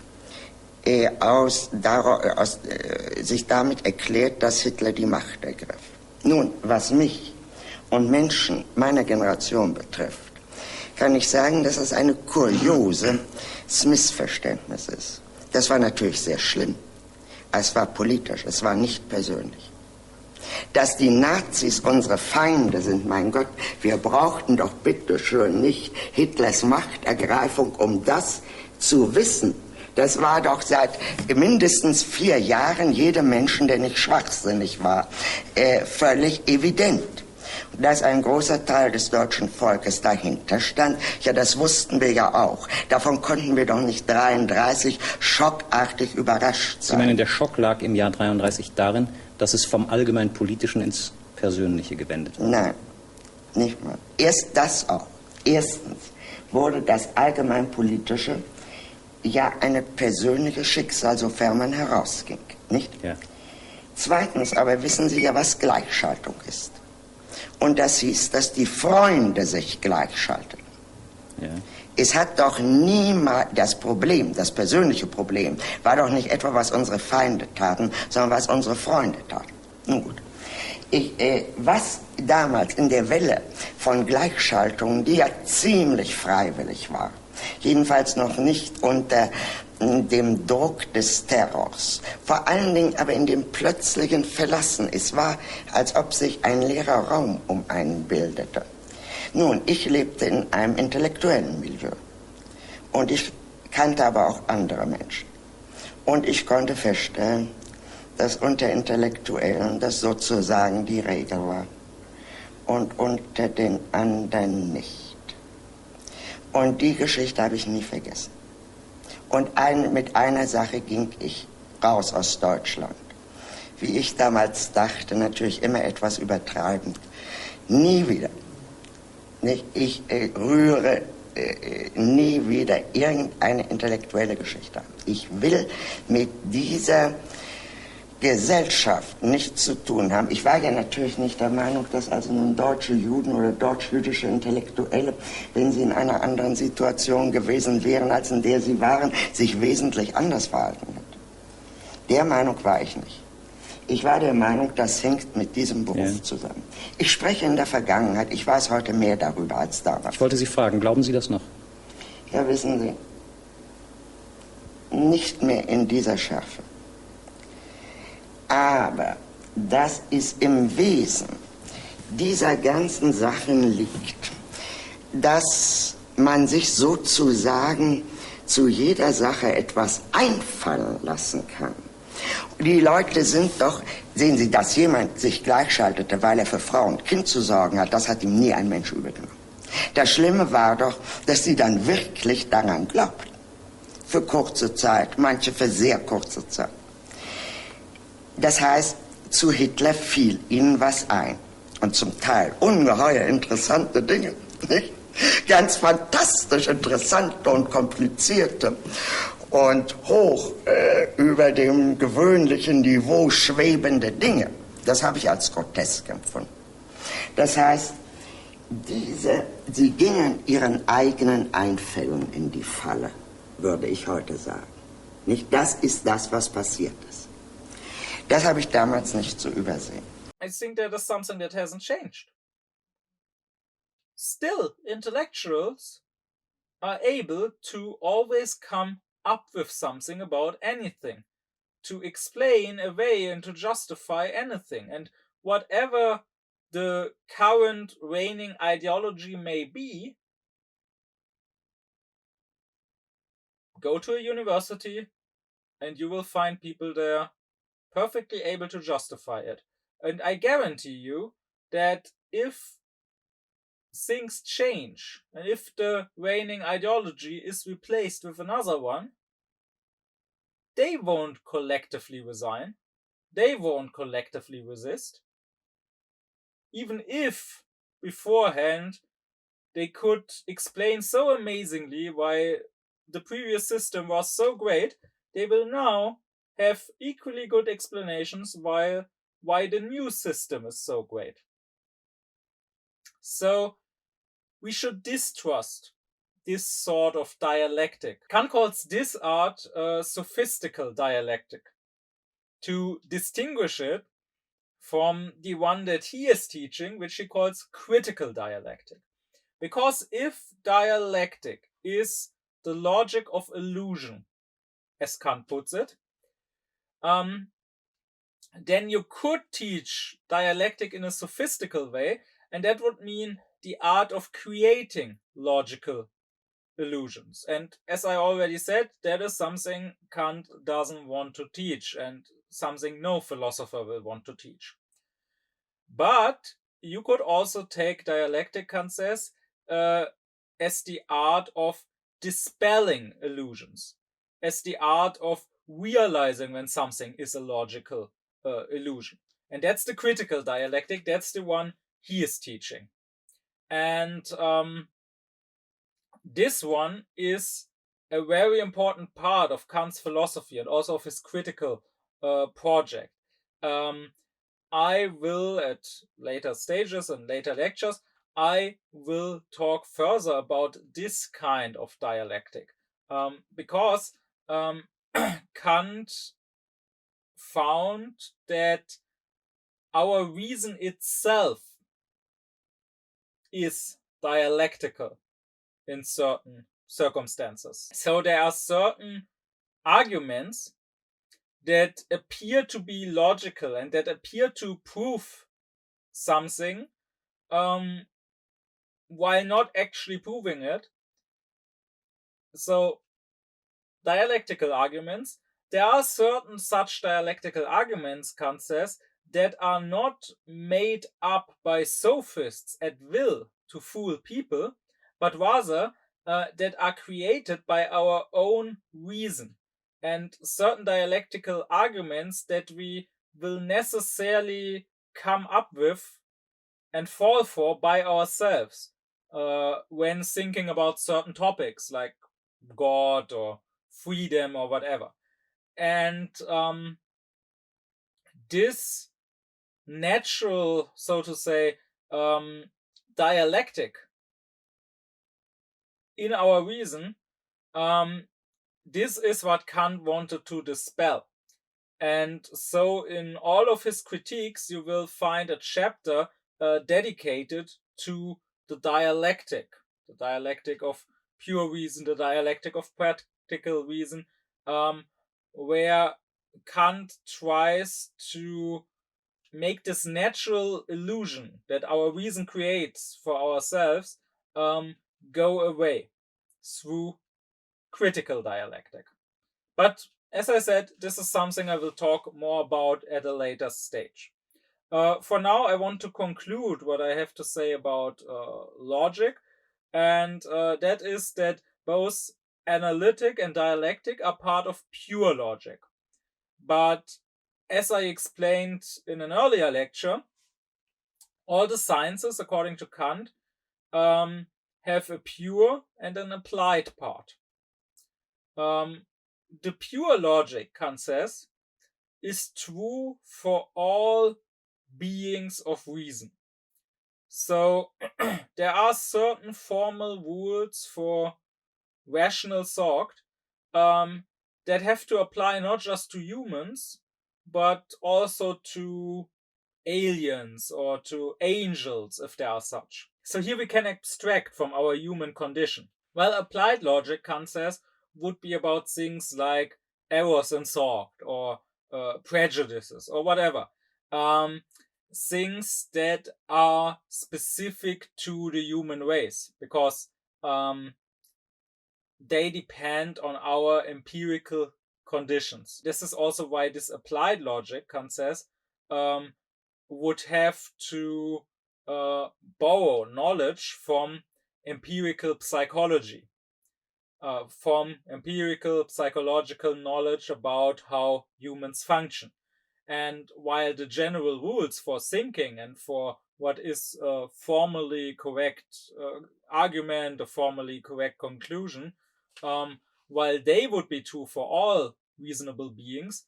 We could think of beings, for example, like, let's say, angels, that maybe could think rationally, but maybe couldn't have prejudices like we do. Maybe couldn't be led astray in their thinking by their own self-interest like we can. But enough about logic. Let's look at the material philosophy, because that's the, as I already said, that's the more interesting and more important one.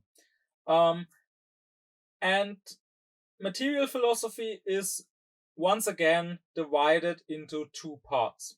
That is theoretical philosophy and practical philosophy.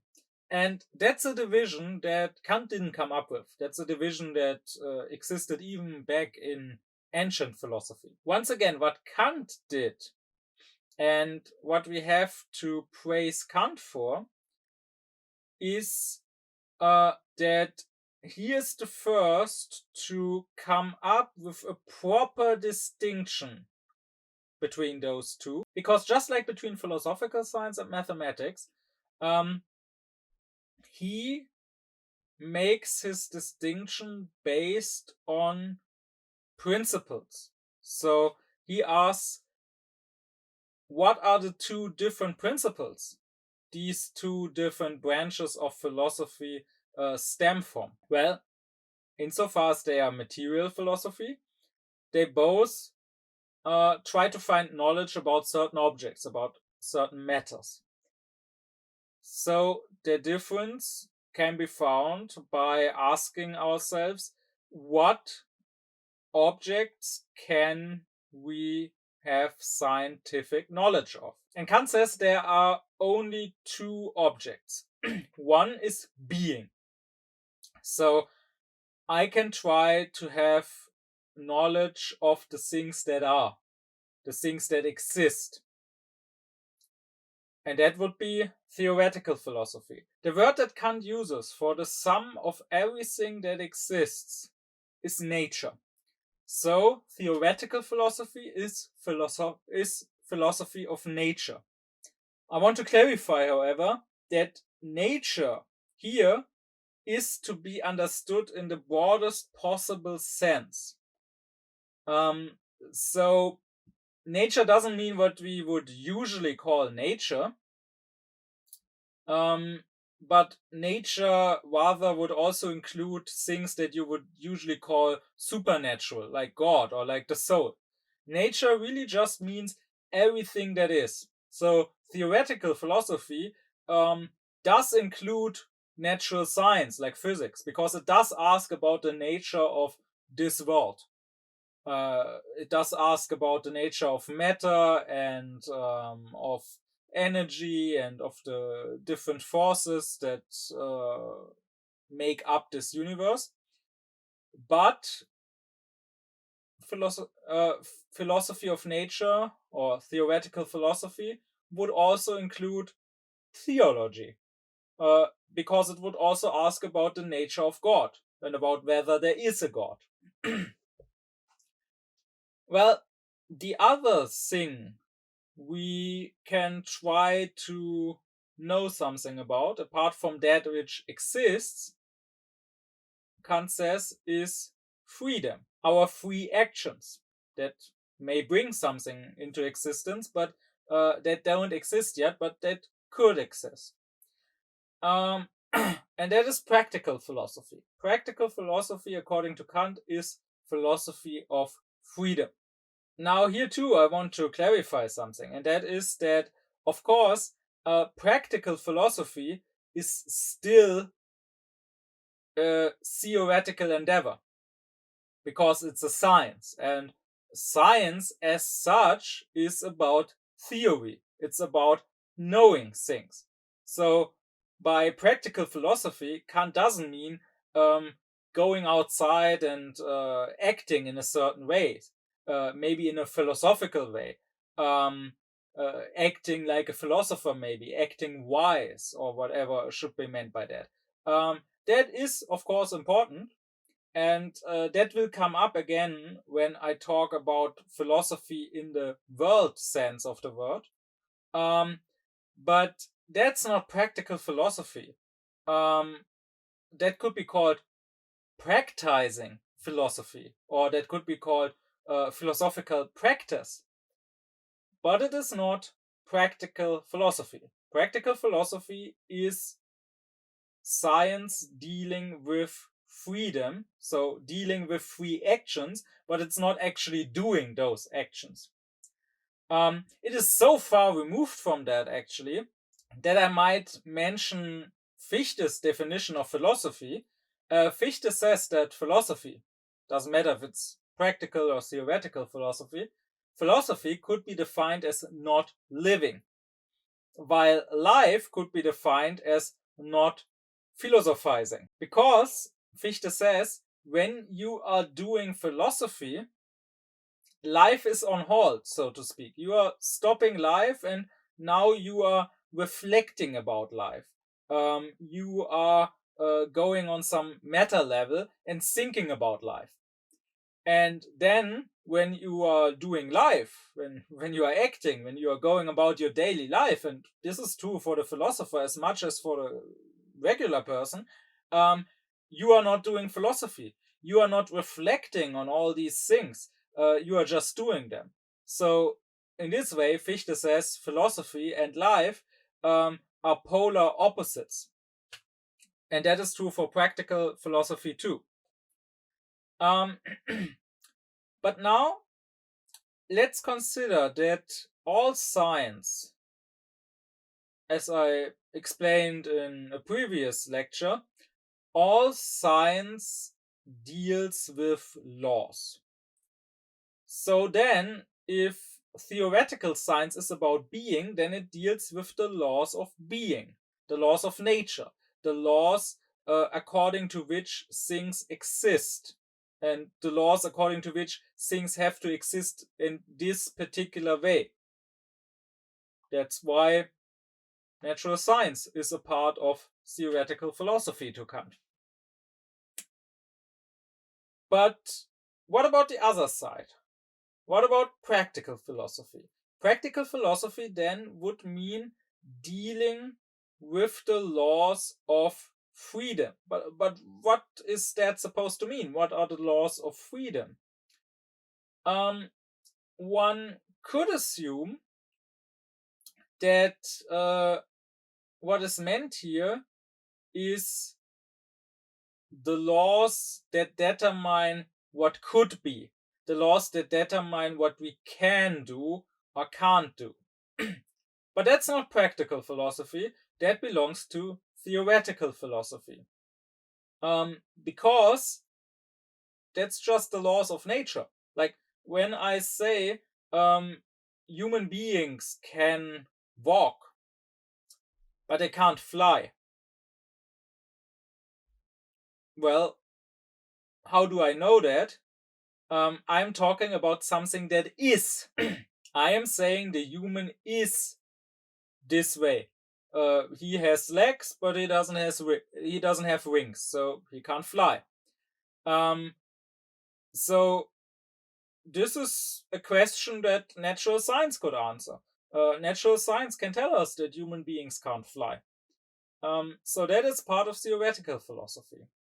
And whenever you ask, am I or are you able to do this or to do that? I mean, the very question involves being. Are you able to do that? So I'm asking how things are. Well then, one could also assume that laws of freedom means the laws according to which we actually act. So the laws that determine our free actions. But if there are such laws, then those actions aren't free. Remember what I said at an earlier point about laws. Knowing a law means being able to predict. If B follows when A happens, according to a law and not just randomly, then it means whenever A happens, I can predict B happening. And if such predictions are possible for the actions of human beings, well, then those actions aren't free. Then those laws, again, wouldn't be laws of freedom, they would again be laws of being. Which is why, I might remark at this point, whenever we tried, or still try, to look at the actions of human beings through the lens of being, through the lens of theoretical philosophy. And whenever we try to have knowledge of the actions humans take, which isn't just historical knowledge, because, of course, if humans have free will, if they could act in this way or in that way, it would still be possible to for a scholar to observe what they decide to do and to then have historical knowledge of what they did do.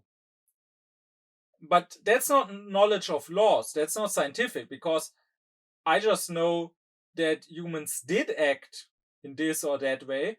I don't know that they had to act in this way. But whenever we try to have scientific knowledge of human behavior, and whenever we try to have this theoretical knowledge that finds laws according to which humans behave, laws which would allow us to predict human behavior, which would allow us to predict the actions humans take, we have to come to the conclusion, or rather we have to already start from the premise that human beings are not free. And I mean, that's the position of the materialists. The materialists say that matter, so being, the way things are, determines how people act. Now, there are all kinds of materialisms. So you could think of, for example, Marx and his historical and economic materialism. The theory being that history is not the product of freedom and of the free decisions humans make, but rather history is the product of the economic conditions under which humans live, and the economic conditions of a society make it necessary for humans to behave in a certain way, and for that society and for further history to develop in a certain way. Or think of the materialism of our days neuroscience, and of the research that is done into the human brain nowadays, where the materialists will tell you that whatever action you take is not your free decision, but rather is the product of certain things happening in your brain, of certain chemical processes happening in the realm of being, in the realm of nature. And therefore, your actions, no matter which materialism we go with, would themselves be part of nature, be part of being. And you acting in a certain way would be equally necessary as an object falling down when I let go of it from my hand. So, if there is no free will, and I will talk about this topic at a later point, because Kant has a lot to say about freedom. But if there is no free will, and if we can predict human behavior according to laws of being, then that would just mean that there is no such thing as practical philosophy. If there is no freedom, there are no laws of freedom. You can't talk about freedom, or I mean, you can talk about it, but it's just empty talk then, because you're talking about something which doesn't exist, and therefore philosophy would only have one branch. So, what then is a law of freedom? It can't be a law determining what we can do. It can't be a law determining what we actually do. Kant says it can only be a law determining what we ought to do. So, practical philosophy is not about how we actually make use of our freedom. It is about how we should make use of our freedom. It is about our duty. And that means that practical philosophy is moral philosophy, because that's exactly what morality is. It is the teaching of our duties, the teaching of how we ought to behave, not how we do behave. If we already did behave morally, then we wouldn't need morality telling us how to behave, but how we ought to behave. So, practical philosophy is moral philosophy. That in itself is not a new statement. As I said before, even in antiquity, you had practical philosophy, and morality or ethics was always considered part of practical philosophy. However, there used to also be other parts. People would consider politics part of practical philosophy, or they would consider the quest for happiness. The question, what is a happy life? How should I live in order to become happy? They would consider that part of practical philosophy. They would even consider economics, or the question how to lead a healthy life part of practical philosophy. And Kant kind of jokes about this and asks these sort of people, well, why don't you include the various trades and craftsmanships into practical philosophy as well? Because to these unsystematic people, anything that has to do with acting, with doing something in some sort of way, is practical. But if you think about this, most of these things do in fact belong to the domain of theoretical philosophy. If I ask, how do I lead a healthy life? That's a theoretical question. Because I'm asking for the laws of nature according to which health can be brought about or ruined. If I ask, what do I have to do to thrive economically, whether it's me personally or whether it's the whole country, then again, I'm asking for the laws of nature. So all of this belongs to theoretical philosophy.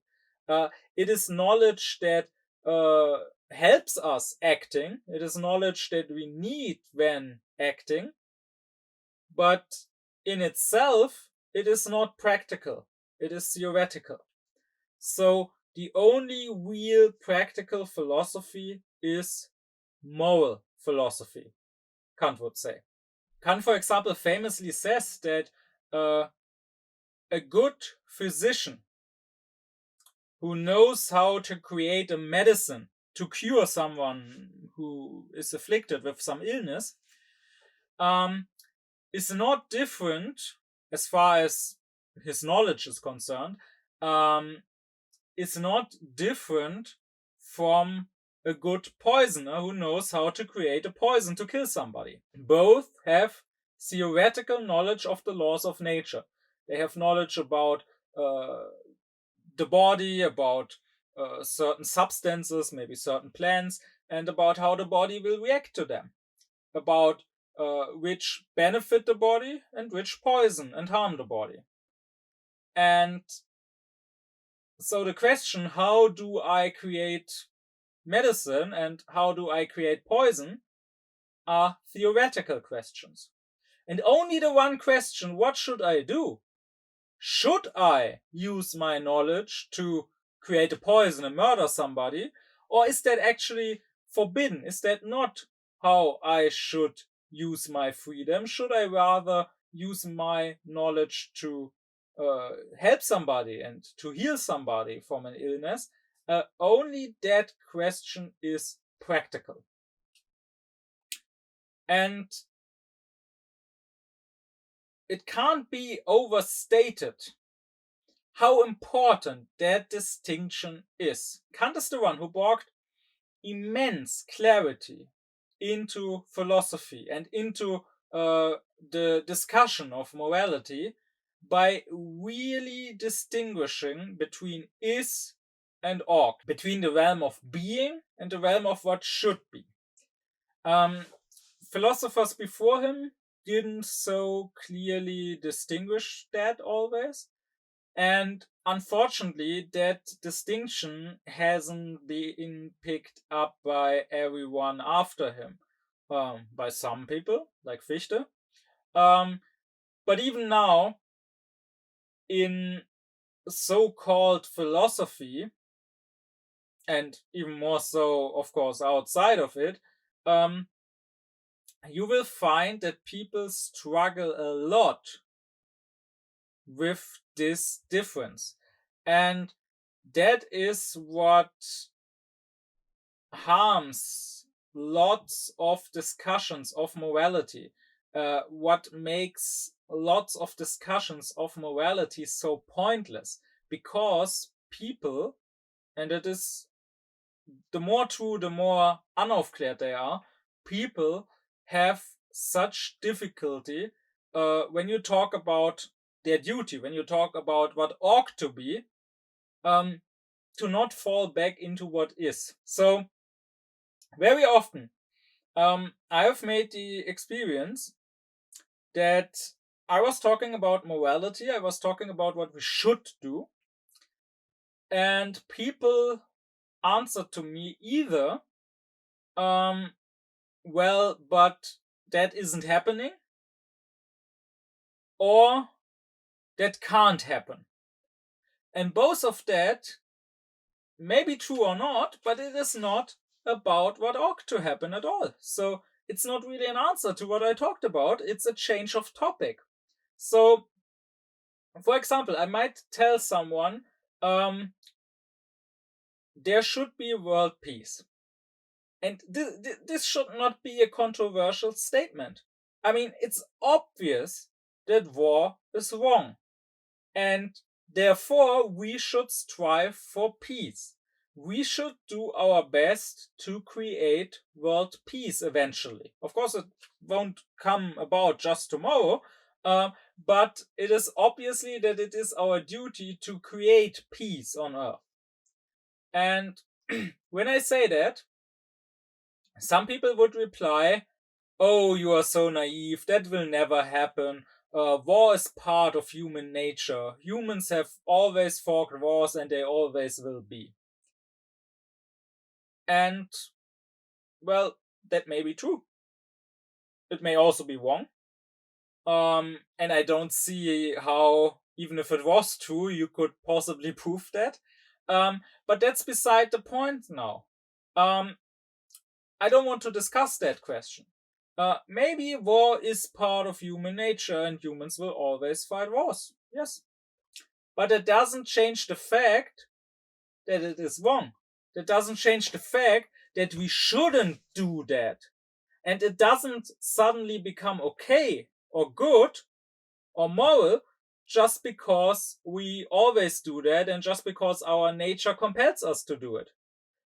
If humans by nature will always fight wars, that doesn't mean that we no longer have a moral obligation to stop wars. It just means that we are evil because we are not meeting our moral obligation. That could be.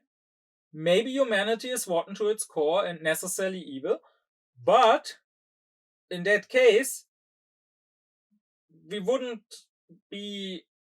wouldn't give us permission to have a clear conscience. Quite the opposite. That would give us the duty, Kant would say, to at least despise ourselves for being so evil. Or, that is the second reaction, I might talk about our duties. I might say, for example, Well, there are refugees trying to get here, trying to get to Europe, drowning at sea. That is not something that should happen. We have a moral obligation to save those people and to not just let them die. Or I might say, well, there are despotic states. Let's take China, for example, states that oppress their own people, states that commit many, many unspeakable crimes. We should not trade with these states. We should not support them. We should not strengthen them by giving them money. We should not buy products from, for example, China that were made through slave labor by political prisoners who are tortured and who are forced under terrible conditions to create these products in prisons so that we here in the West have cheap products. We shouldn't buy such products. Or when I say, well, there's a climate crisis that even now, as I speak, is ruining the lives of people, is killing many, many people, and it is only going to get worse. It is possibly going to get to a point where it means the total collapse of our global civilization. So we ought to do everything in our power to stop that. None of these statements are in any possible way controversial. I mean, they are so obviously true that anyone who disagrees with any of that must be absolute scum. I mean, you can't possibly say, yeah, it's perfectly fine and okay to let people drown at sea. Or it is perfectly fine and okay to support oppressors and torturers and murderers and to buy products that were made through slave labor. Or it is perfectly fine and okay to ruin the global climate and to bring about the collapse of our society. That's obviously not okay. And you don't need to be a philosopher. You don't need to have a complicated moral theory in your head to know that this is wrong. I can ask every small child if that is right or wrong, and the child will probably tell me the right answer.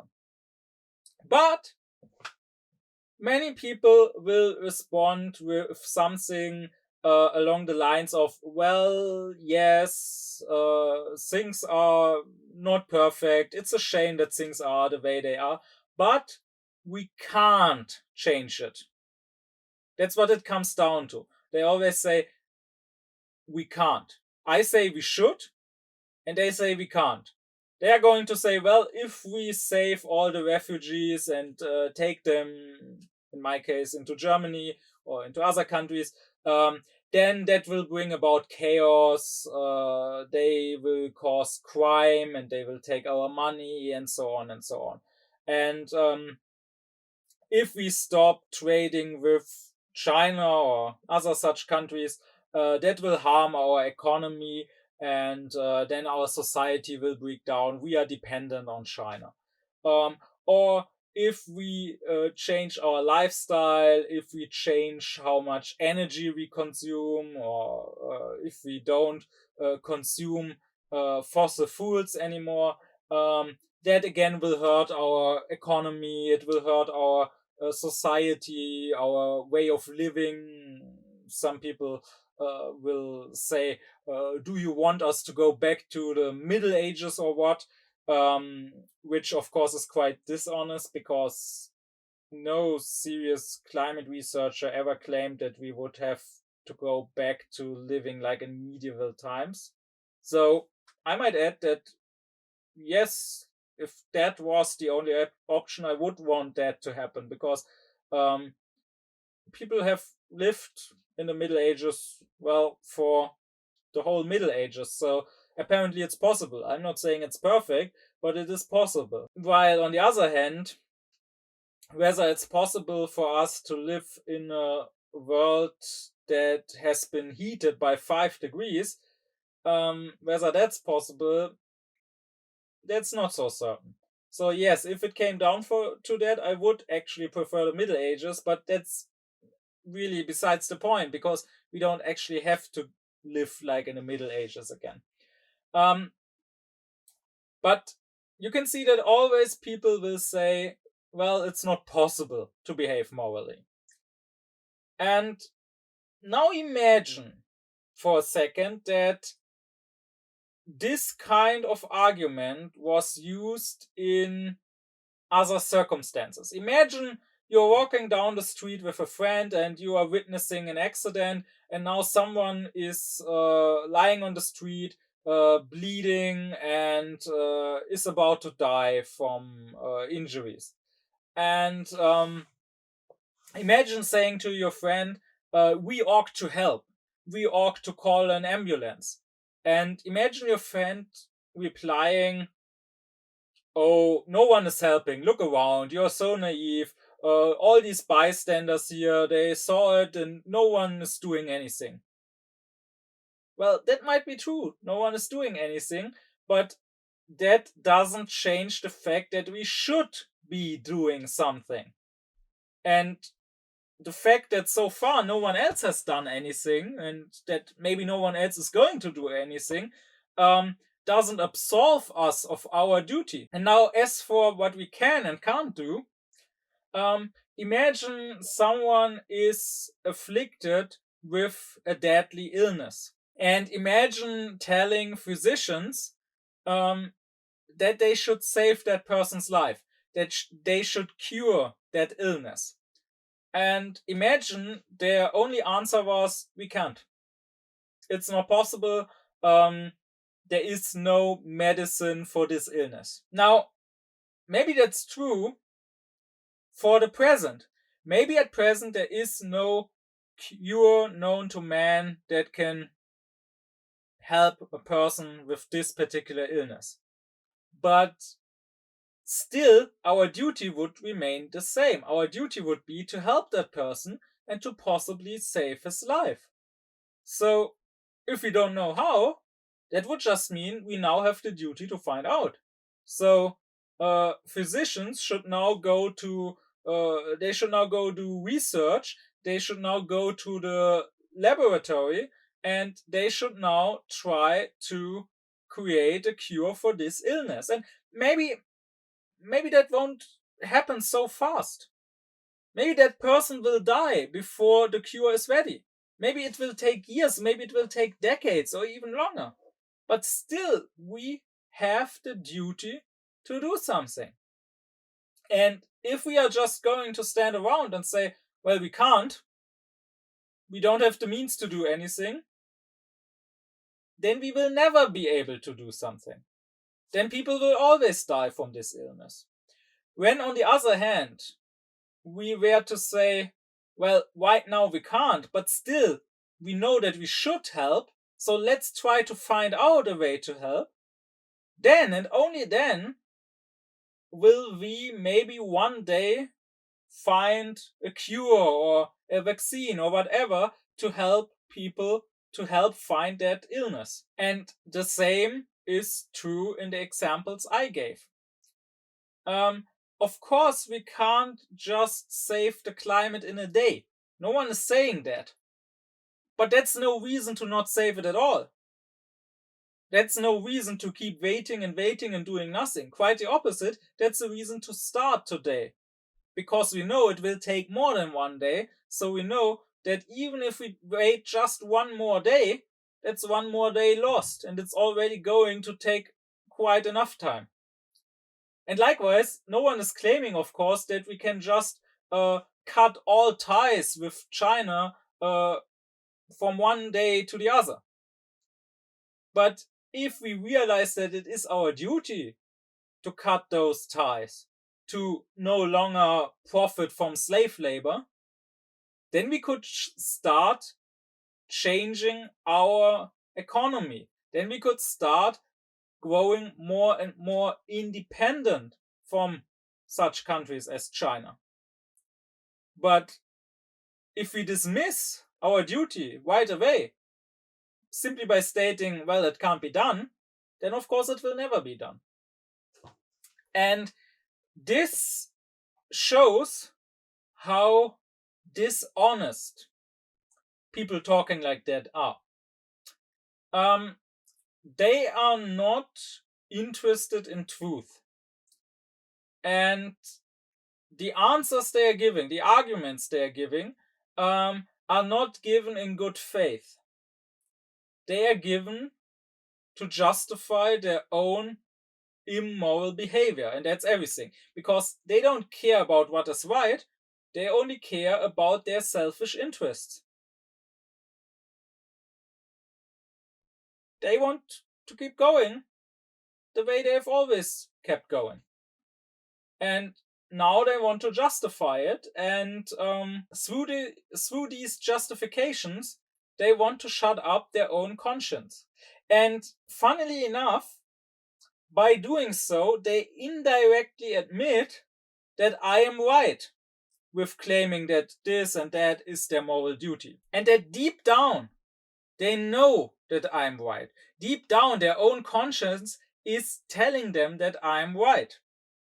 Because if that wasn't the case, they wouldn't have to make up excuses why they are not doing their moral duty. They would just say, well, this isn't my moral duty. I am talking about what ought to happen. And if you truly disagree with me on that, you will also stay in the realm of ought. You will talk about what ought to happen.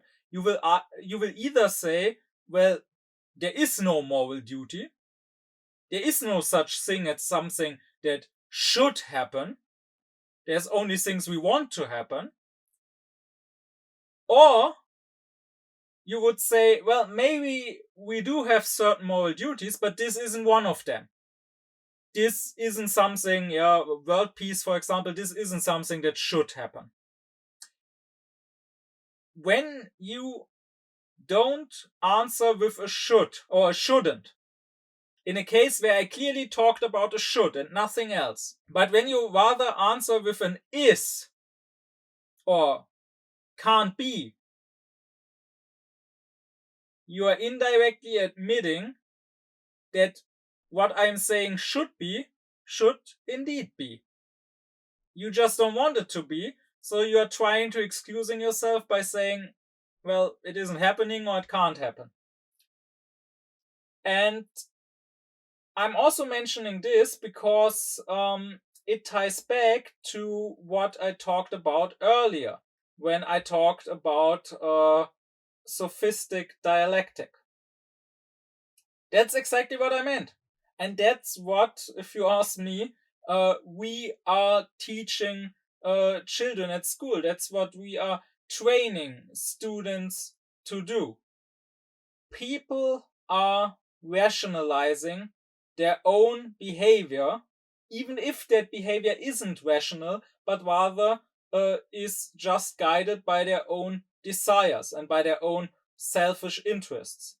And we teach them to be able to do that. We teach them to become people who don't care one bit about truth and to just use what reason they have to come up with excuses for behavior that actually can't be and shouldn't be excused.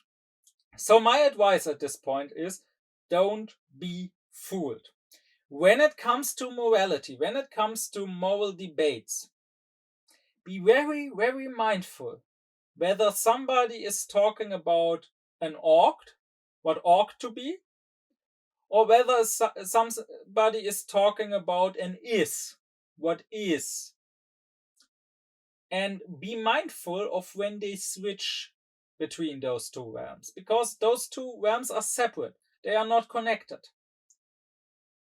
Whatever is, whatever exists, however this world is shaped, doesn't affect, not even in the slightest, whatever may or may not be our moral duty, however we should or shouldn't use our freedom. And once you learn to tell these two apart, it takes a bit of training and getting used to it. But once you learn that, you will see how often people, and often it doesn't even happen on purpose, but it happens unconsciously, how often people jump between those two. So I'm telling you, don't be fooled by that. And don't let others fool you. But even more importantly, don't let yourself fool yourself. But with that, my remark is done. And I want to wrap up this lecture by talking about one more thing. Because there's one more part in philosophy, according to Kant. However, this part isn't really its own proper branch of philosophy. It is just a bridge. Because I talked about this in a previous lecture. When you have two things, two areas that are completely different in nature, completely disconnected, like pure science with its a priori knowledge and applied science with its a posteriori knowledge, so reason and experience, then they are like oil and water. They won't mix, they won't connect. So, in order to connect them, Kant says you need a sort of bridge that can connect with both of them, that in part is related to both of them, and that allows to go from one into the other. And that is also true here when it comes to theoretical and practical philosophy. We now have two completely different realms, the realm of being and the realm of freedom, of duty. And I mean, I just stressed about how they are different and how we shouldn't just mix them up. But of course, there needs to be some sort of connection, because moral law shouldn't just be an empty law that is somewhere up there. We ought to apply it in this world of being. We ought to shape this world of being according to what ought to be. So the moral law, which in itself is only an ideal, should become real. And that is what morality is about. We have to realize this moral law. But in order for that to be possible, freedom must be able to act in and to shape being. So there must be a connection of sorts. And that is why Kant is asking, well, what could be the bridge? What could be something that, some concept that both is connected to being and connected to freedom? And the answer Kant gives is the concept of Zweck or Zweckmäßigkeit. And that's a German word that maybe can't be translated perfectly, but it means something. So Zweck means something like purpose. So if I say, was ist der Zweck eines Autos? Sein Zweck ist, damit herumzufahren. That would mean in English, what is the purpose of a car? Its purpose is to drive around with it. Or you could translate Zweck as end, but not end as in something ending, something stopping, like the end of my lecture is near. That would just be Ende in German. But rather end as in to what end are you doing this? Zu welchem Zweck tust du das? Or you could possibly translate Zweck with point, but not point as in a certain point in space, but rather point as in saying, what is the point of this? Was ist der Zweck hiervon? Or also when you say, stop doing this, it is pointless. I would say in German, hör auf, das zu tun, es ist zwecklos. Zwecklos being the same as pointless. And then zweckmäßig means that something is meeting its Zweck, so to say. So if we translate Zweck by purpose, and I think that's maybe the translation that gets closest to the meaning of Zweck, then Zweckmäßigkeit would be purposiveness. So if I say, for example, that a knife is zweckmäßig, well, what is its Zweck? What is its purpose? The knife is meant to cut things. So if the knife is sharp, it is meeting its Zweck, so it is zweckmäßig for cutting things. If the knife was dull, or if I didn't have a knife, but I just had a spoon and I was trying cutting my bread with a spoon, that would not really be zweckmäßig. Because that would not really be fitting to meeting the Zweck, to meeting the point I have. So then, purposiveness to Kant is something that is somewhat between nature and freedom, because here I have a thing that is. Let's stick with the knife. The knife is. The knife exists.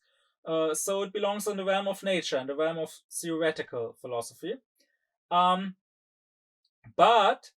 it isn't just the way it happens to be according to some blind law of nature, but rather it is, if it is purposive, it is the way it ought to be.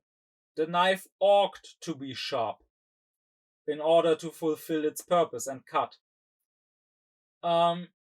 So that is why, to Kant, this concept of purposiveness can form sort of a bridge between those two realms.